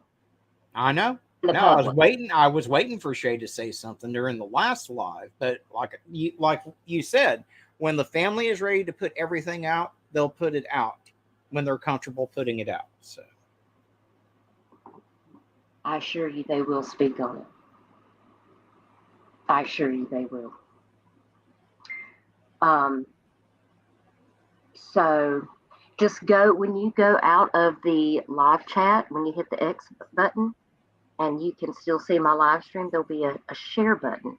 You'll see the like button, and you'll see the live chat button, and then look to the right from there, and you'll see the share button. And when you click the share button, you can either share it to your YouTube channel if you have a community wall, or you can actually copy the link. I think I said that right, didn't I, Artie? yeah, I'm gonna make it real. Oh, never mind. Michelle beat me to it.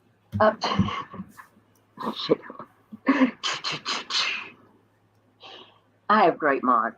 I have excellent mods. You and Michelle are always on top of it. I just hope that everybody will continue to be respectful to the family. And listen, I don't want any hate to be put out there towards Tyler's wife or anything, because it's just not necessary. Things have to play out the way that they are. When the family's ready to speak on whatever it is that they need to speak on, they will.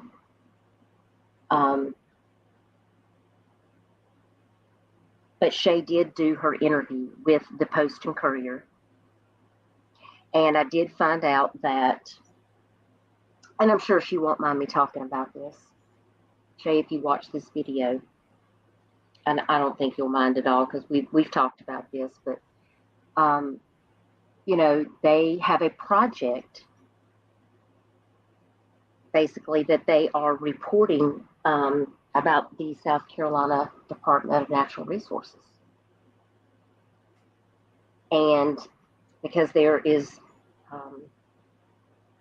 there's other cases out there where there has been, I guess, either corruption or they feel like there's been, I guess, mishandling of investigations, evidence. Who knows what else is involved? Well, and Tyler's case has certainly been mishandled by Absolutely. DNR from day one. So Absolutely. They have botched this case in the way that they've handled it, the way they've treated the family. So just respectfully, I mean, I just don't understand why they couldn't just go to the phone company and get the records. Why you got to get screenshots from, I mean, that doesn't even make sense. Like, why are you going to do a PDF form yourself and type in the names? Or, like, that just looks bad. it does. It doesn't look professional at all. I mean, like, because I come from the nursing community.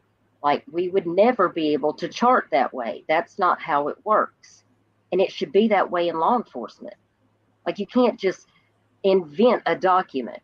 Like, you need to get the document from the company and it needs to go in the file, untouched. Because who knows if you're changing something up. Because corruption. How do we know? Exactly. That is not the way you handle a situation. And anyone who has actual law enforcement training would know that. So obviously, this is not a first time situation, which I already knew that because I live here in South Carolina. But you've got who remembers Alex Murdaugh? Oh God, yeah. Okay, well, remember his son, you know, when he hit the pylons of the bridge. There was, there's people that feel like there was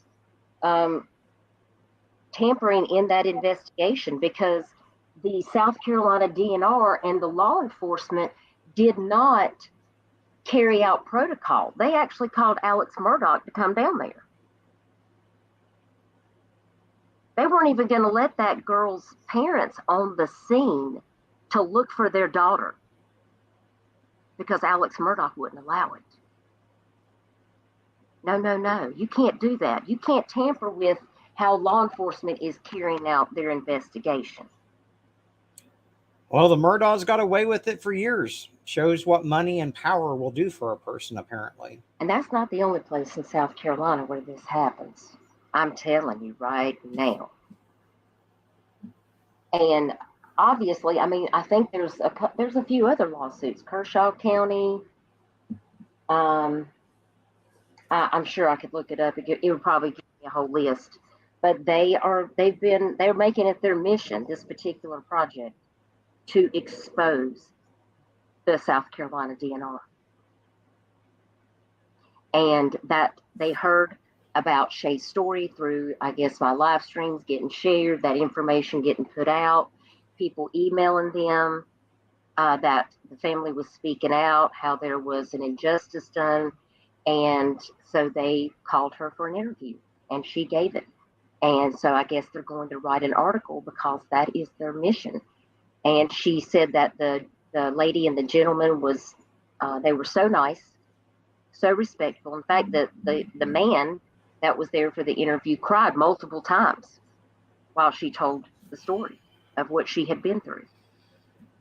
And which made her believe that he must have been through some type of injustice with the DNR as well.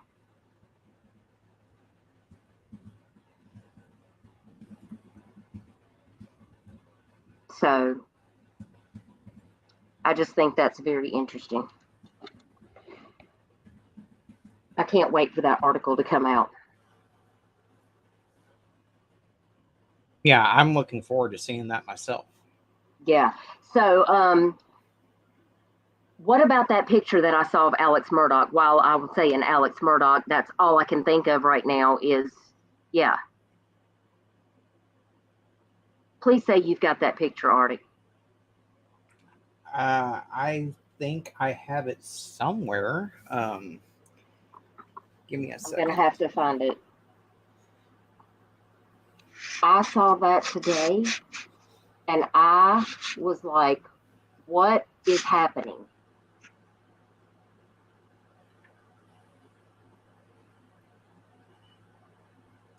Let me see if I can find it. I've had so many people send me so much stuff. I've got to go looking and looking and looking for stuff.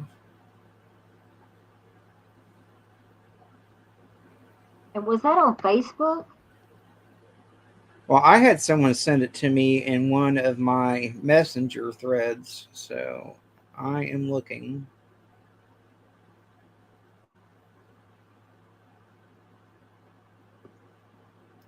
To see, because I know I have it here somewhere.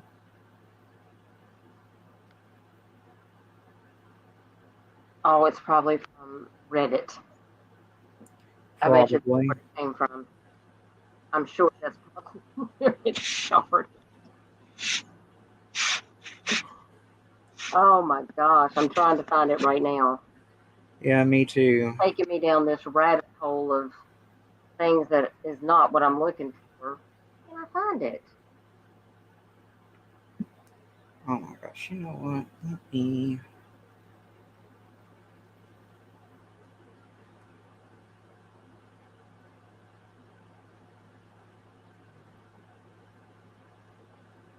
No, for some reason it's not coming up. I don't know why.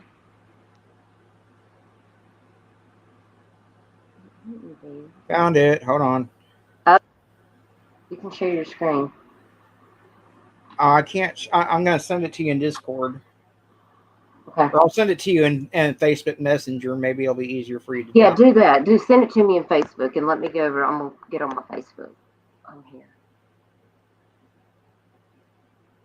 Let me get here. If y'all have not seen the latest of what kind of scandalous junk that Alex Murdaugh is up to, I don't even know. But when I opened my Facebook this morning, that picture hit me in the face, and I was like, "What is happening right now?"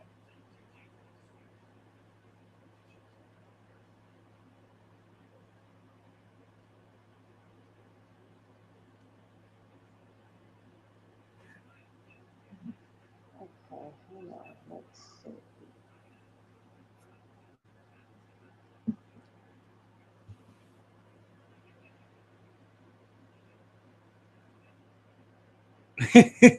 Xena. Yeah, I agree. No need for a creepy old ginger murmur who wants fame from behind the cage. I agree.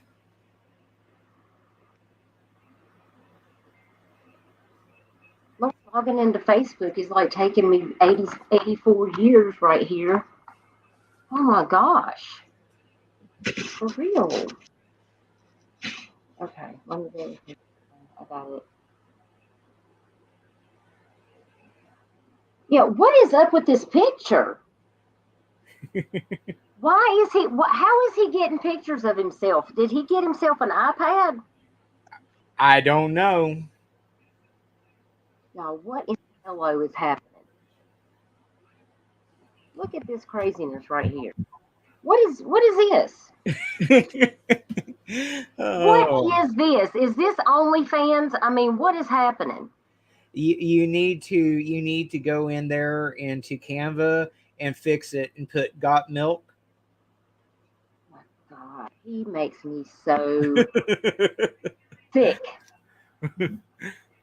I mean, what in the world is he doing? Somebody needs to take that thing and smash it. Oh my Lord. I cannot. He is so gross, y'all. He, it, Yeah, OnlyFans. He probably is on OnlyFans in prison. Only I don't Alex know. Murdoch Judging can. by that picture, he belongs on Homely Fans, but certainly not OnlyFans. He ain't got no money, so he's selling a picture of his feet because he done lost all his money and everything else he has. I can't stand it. Help us, Jesus, get through this day. I don't know. I just can't even stand it. Oh my God, Zena. See your comment now. Ginger murmur. What exactly is that? Oh, he's heinous, y'all. He gives me the heebie-jeebies. I don't care how much money he's got. No. The answer is hell no. And next thing you know, he's going to be posting his feet to WikiFeet. I don't want to see no parts of it. None yet. Oh. So, yeah. Trying to think if there's any other cases that we have not touched on that I wanted to talk about. And I think that's The only thing that I wanted to bring up was the whole thing with Leilani Simon trying to get her murder charges dropped. yes, we can definitely talk about that. So her attorneys, get this, Leilani Simon's attorneys filed a brief to try to have her murder charges dropped because they couldn't determine Quentin Simon's cause of death. And her lawyers basically told her to go F herself with a cactus dildo. Because basically what they said was, lady, you put your kid in a dumpster. That dumpster was put into a garbage truck. That kid's body was compacted several times on its way to a landfill, at which point a bulldozer had run over him numerous times. And he's sitting in that landfill for so long that decay had set in. The damage done to that boy's body was so insane that there was no way that any cause of death could ever be determined. I know. It's sick. And they want to drop the murder charges? That's what her Somebody lawyer, needs to her get them lawyer a filed a brief to try to have that done, and the prosecutor put it better than I could ever put it. I did a video on it. It's on my channel. You know what the title of it is. I'm not going to say it here. Yes, well, let me go. Let me see what I can come up with.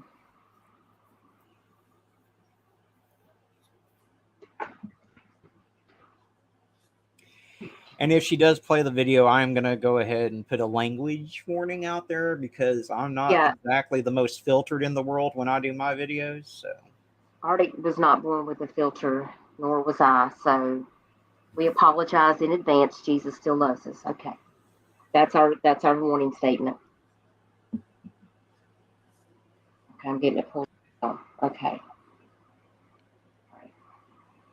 Yeah, so we definitely need in the chat trigger warning, Arctic warning, language warning. Michelle, can you hook us up with a warning? A warning of warnings. And again, this is Arctic Fox's video.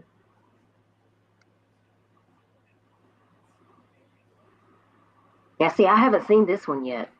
Gosh, she makes me so mad. When I saw the title today, when you told me about it, I was like, oh my God. So everybody just get prepared. Okay, get your popcorn, get your drinks, because it's fixing to happen on a troll for Leilani Simon, because, well, let's face it, y'all. I mean, she kind of deserves it at this point. I mean, poor little Quentin. Another precious baby. Look, Michaela's traumatized. I mean, I see Michaela over here saying she's traumatized. We're traumatized too. I mean, we had to sit there through the whole case while BHB and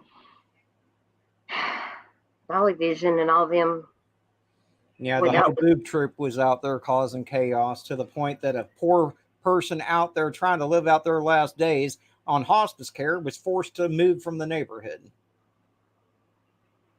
girl, it was a scene. It was, I mean, just to think back that all that actually happened is just that's traumatic in itself. I mean, it was a lot. It's a lot to digest that happened. I agree. All right, so I'm going to give it a like and 9.79 subscribers, Arctic. I Y'all go know. over and sub up to Arctic Fox. Go do it because the Duchess said so. So I'm not going to read the title,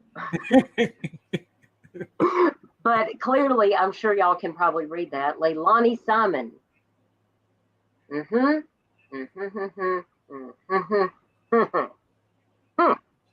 And that's it. So here we go. Now I'm at the end of the video. What am I doing? Okay. I'm going to make it big.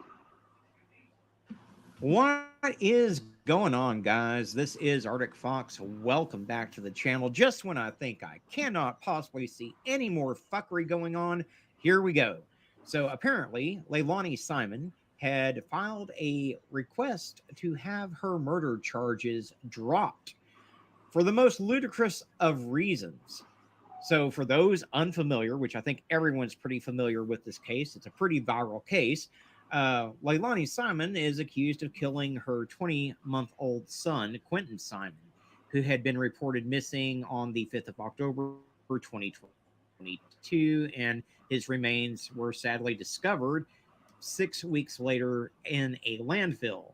She was later indicted on 19 counts, including malice murder, felony murder, concealing a death, and several counts of making false statements during the investigation.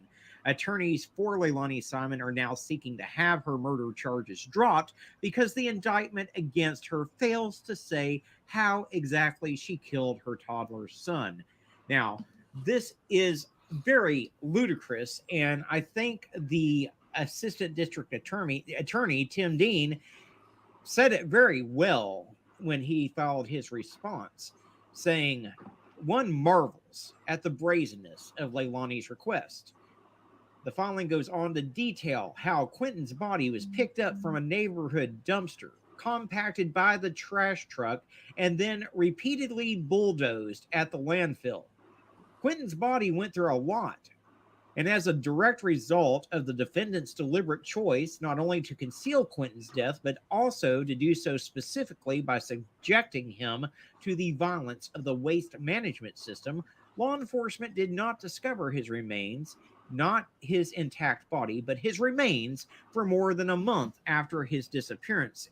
The severe trauma that Quentin's body suffered made it unlikely that a conclusive cause of death will ever be established. But more than enough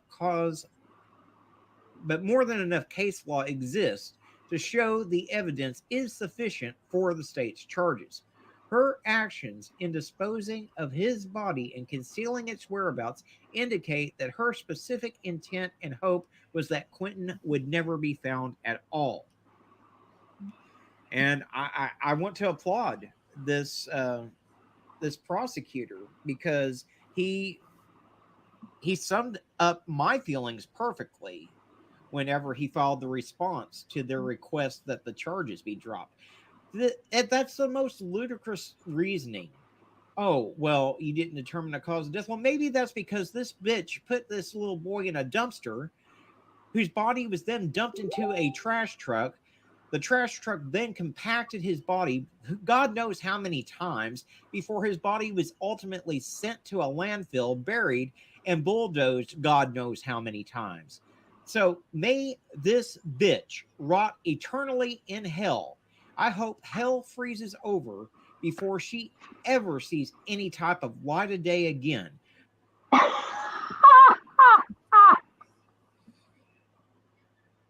I can't. I can't. Sorry. Sorry, Quentin. God rest your soul. She deserved that. Yes, she does. Oh my gosh. Arctic, you're the best. You're the best. Oh my gosh. Sorry for the language, y'all, but listen, Arctic gets emotional and he has to have an outlet. And you just sometimes things have to be said. And Arctic is always right there to say them. And I'm just there to go, yep. I second that. God, the sheer depravity of some people, not only to be able to do this to her little boy, but to have the gall and audacity to try to say that the charges should be dropped because you made it perfectly. You created a perfect situation where little Quentin's cause of death would never be able to be determined. Not only do you have all the trauma that his body encountered, but you have the amount of time that he was sitting decomposing in a landfill. Fuck you, Leilani Simon. Fuck you very much. Yeah. And fuck the train that you came into this world on. Fuck your mother, because she knew everything that was going on. She should have never left Quentin. And in my opinion, your mother should be facing some charges her damn self. Let's stop right there. I agree with you 100%. I think her mama knew, and you can't convince me otherwise.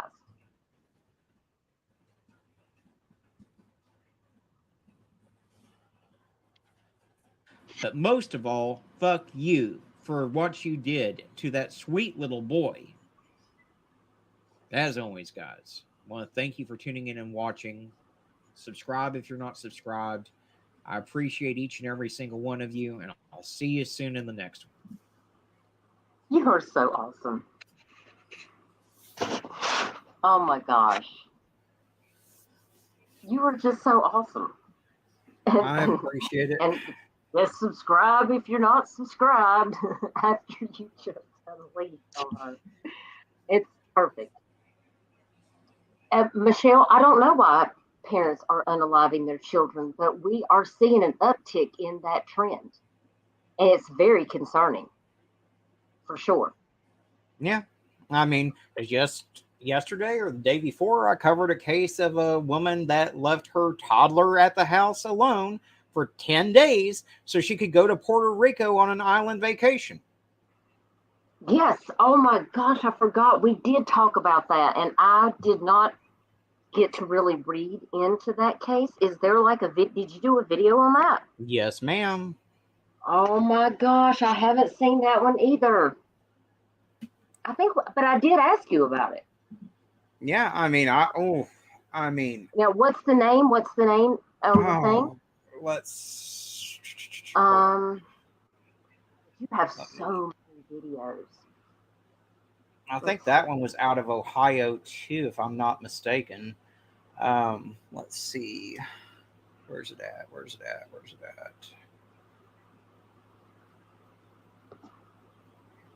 Ohio mom charged with murder. Hold on, I'll just drop the link in the chat. Oh, I see it now. Well, what did I just do? I just liked on something. Oh, here it is. Ah, there it is.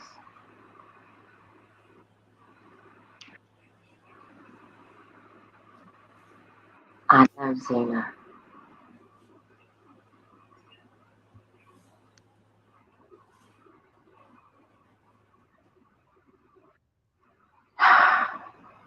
Leilani was a mess. That was a whole mess. Mm-hmm. And she was out there chanting when they were all out there on the street. I don't know. I think Cher was there when that was happening. Oh yeah, Leilani was out there saying, "Bring Quentin home," and like, yeah, and then get out of here with that. You over here chanting for them to bring Quentin home, and you the one that dumped him. Somebody ought to beat your ass. That's all I kept. Well, yeah, and then Cher was out there. The grandmother, Leilani's mom, her and Cher became besties, and instead of having a banner for Quentin, they had a banner that was advertising Cher's channel. Yeah, I didn't really watch all of that. I don't really watch Cher, and that was just that was a lot for me. Like it.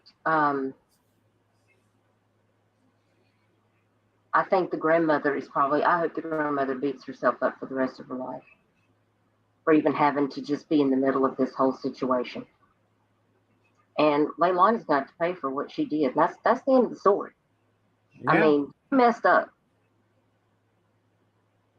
Hey, Logan Sandman, I don't know who you are, but thank you for being here. My name is Duchess, and this is Arctic Fox, and we talk about true crime and missing cases and try to laugh to keep from crying sometimes. That's pretty much, thank you for being here. We're going to watch this video about this Ohio mom that I cannot figure out. Ohio mom charged with murder after leaving baby alone for 10 days to go on an island vacation. I don't know if there is something they're putting in the water, Arctic, that's causing this craziness, but good Lord.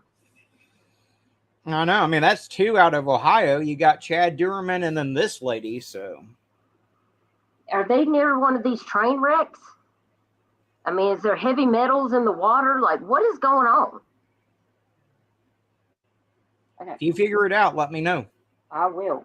What's going on, guys? This is Arctic Fox. Welcome back to the channel. Today, I am unfortunately bringing you one of those cases that is completely tragic, devastating. This time out of Cleveland, Ohio, where a 16-month-old girl has been found dead after the mother left the baby alone in the Cleveland home for 10 days so that she could go on an island vacation, according to police and reports. Crystal Candelario, 31, is facing a murder charge after the child was not taken care of for more than a week, according to law enforcement. The 16-month-old had been pronounced dead when first responders arrived at the home on June the 16th. And the mother, Candelario, had been on a trip to Puerto Rico and Detroit while the baby was left on her own inside the home. The mother allegedly fessed up to police that she left her daughter Jalen at home all alone and unattended. Candelario said that when she got home, her child was extremely dehydrated, which I can't imagine why that would. Excuse me? Yeah, you think the child was extremely dehydrated? Again, I just feel like that if I saw these people in real life, I would have to slap them because this is ridiculous. Mm-hmm. Wow. And apparently this was not a one-off. She had left that child alone before on several occasions.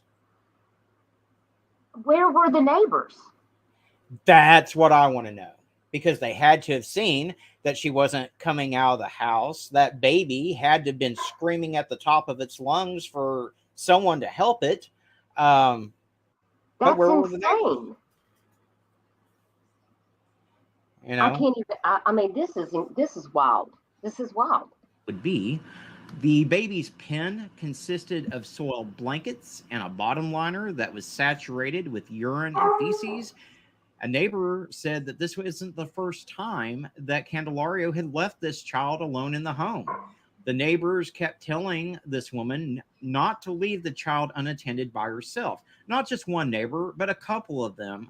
And she continued to leave this child alone on multiple occasions.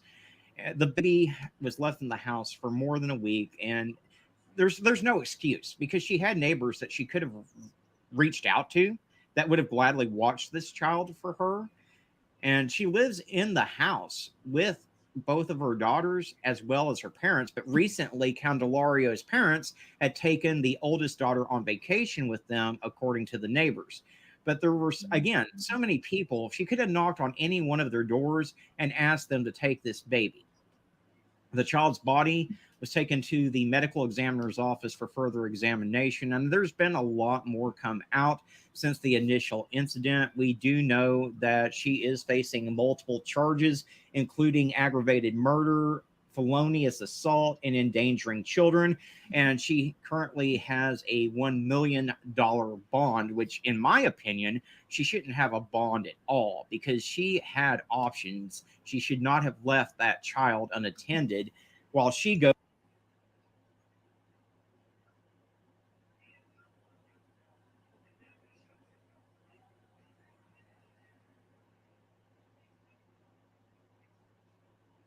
You're muted, Dutchie, if you're talking.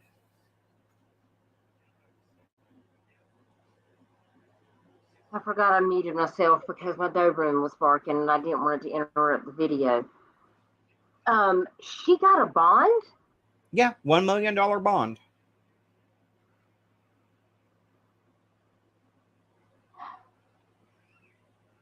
Well, Chad Dorman got a $20 million bond, didn't he? Yeah. And that was Wow. the highest bond that county had ever put out. I mean, so I'm okay with a $20 million bond, especially when it's the highest bond the county's ever issued. But $1 million bond doesn't seem quite sufficient in this case. It's because they didn't die. Which I don't think that it should excuse it at all. But No, this baby did die. Oh, the baby did die? Yes. Okay, well, that doesn't make any sense then. Oh my gosh. Oh.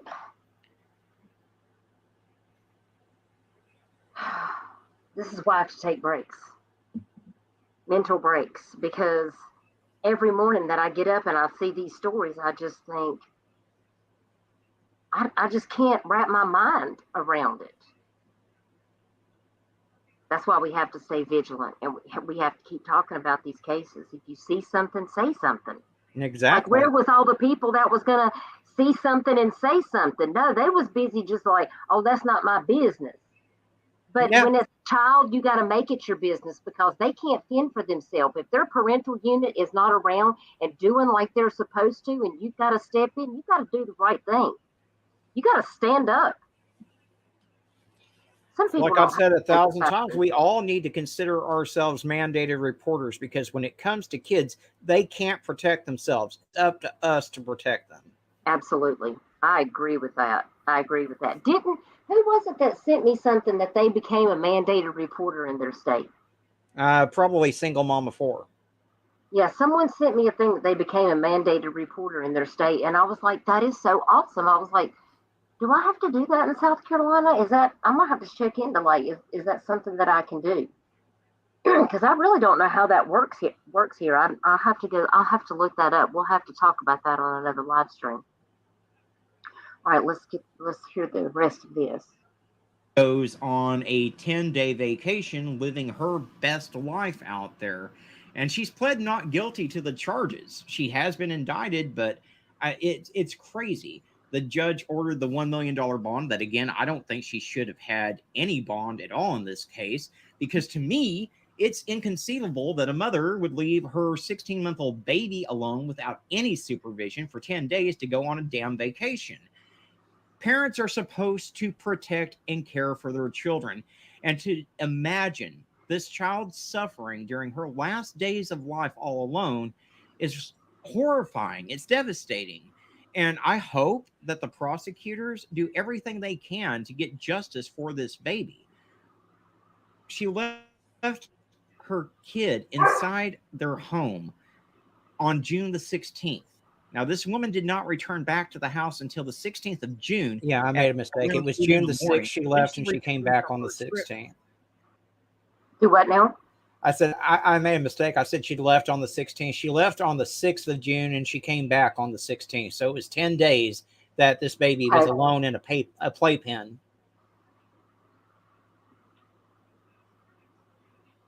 What did she think was going to happen? I mean, how do you just drive off and leave your kid there? I mean, I can't wrap my mind around that. Yeah. It's mind-boggling. I don't even know. From to Detroit and Puerto Rico, she said that she had found her daughter unresponsive and called the police. of course, when the personnel got there, they found that the child was dead at the scene. There was nothing that they could have done. I mean, it's been 10 days. What was this woman thinking? And on top of that, this child was left in a pack and play pen on a liner, soiled with urine and feces and soiled blankets for God knows how long.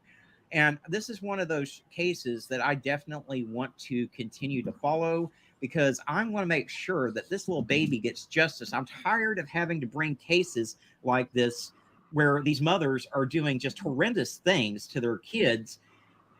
And I'm tired of having to bring them to you guys. These horrific parents, when there's so many people out there that can't have kids, that want kids. And yet, the people that are fortunate enough to be blessed with these little bundles of joy continue to do such horrendous and idiotic things that could be entirely prevented. Like I said, this woman had neighbors that she could have reached out to that would have gladly watched this baby, Jalen. But instead of doing that, she decided that she was going to put this kid in a playpen and take off to Puerto Rico living her best life.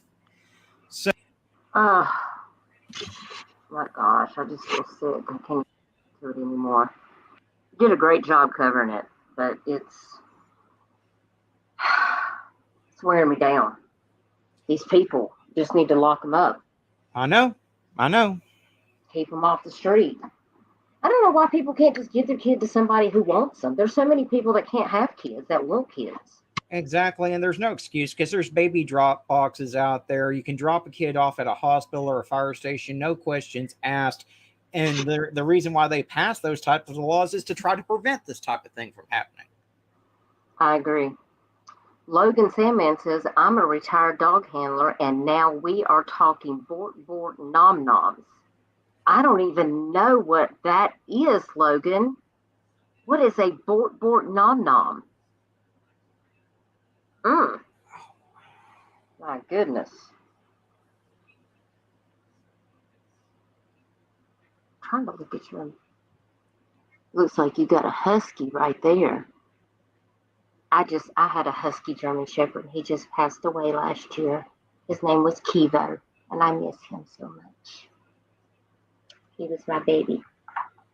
And if you heard my dogs in the background, that's my Doberman. And she's crying because it's her dinner time, Arctic. That is Miss Petra, and we can't let her go hungry. So I do understand if you need to wrap this up. Yeah, so I do need to wrap it up because I got to go feed the baby. I just made her some fresh food in the Instapot, and that's what she's egging me on about, is she knows that it's done and it's ready to eat. So I got to go feed the baby. Thank you, Arctic, for joining me. We talked about a lot of really important cases today, and there's still so many people that are missing. So I'm hoping that I'm going to be able to go live in the next couple of days, and I'm going to shine a light again on some more missing flyers. And if you're a creator and you're in the chat, or if you want to come on panel, you checking, Chasing Justice, anyone that has a channel, if you cover missing cases and you have some cases that you want to jump up here and tell us about, just send me a message on Facebook Messenger or contact me in the Discord. Let me know. And we'd love to have you up here. Like today, we talked with We Are Cody's Voice, and we learned a lot of great information. And it was really good to hear from Miss Nancy. And thank you so much for being here, as well as Single Mom 4, Erin, for being here as well. So I hope everybody has a blessed evening. And thank you for joining Arctic and I to talk about these missing cases. Please continue to share our videos and flyers out on your Twitter, Instagram, TikTok, Facebook, and YouTube community walls if you have them.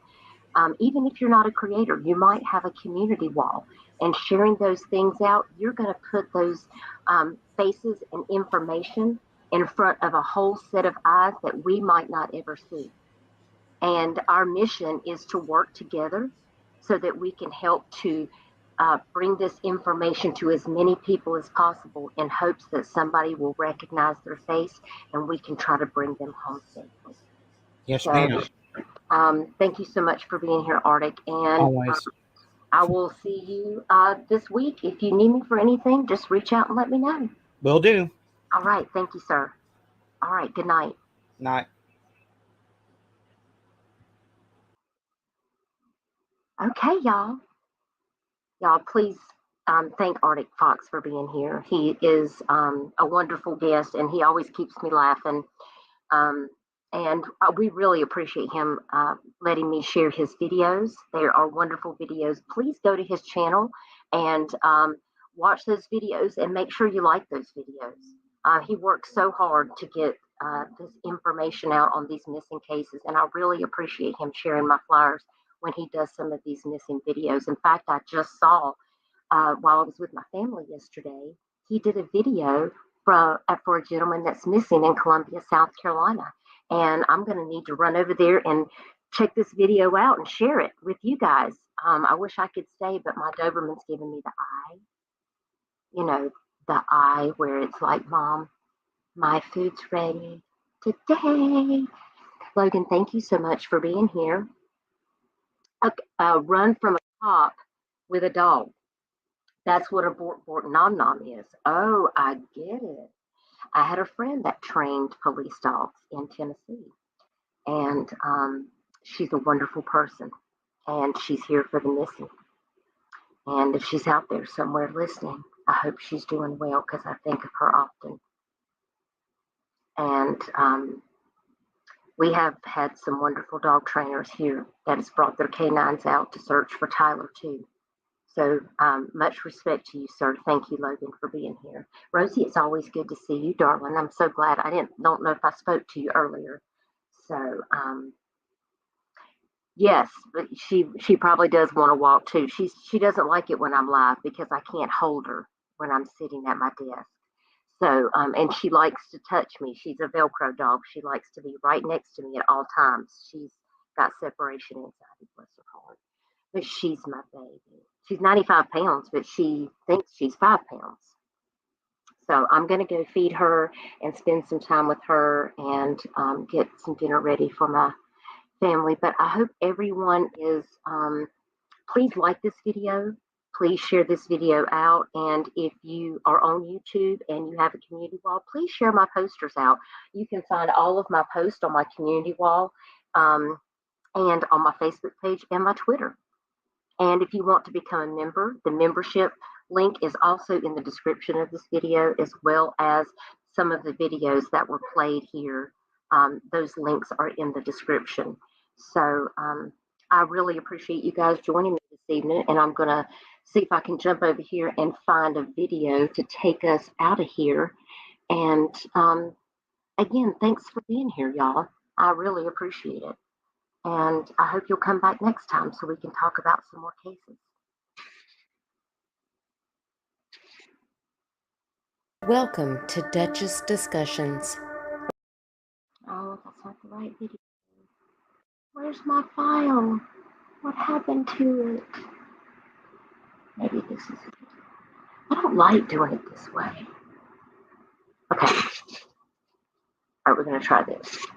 Bye, y'all.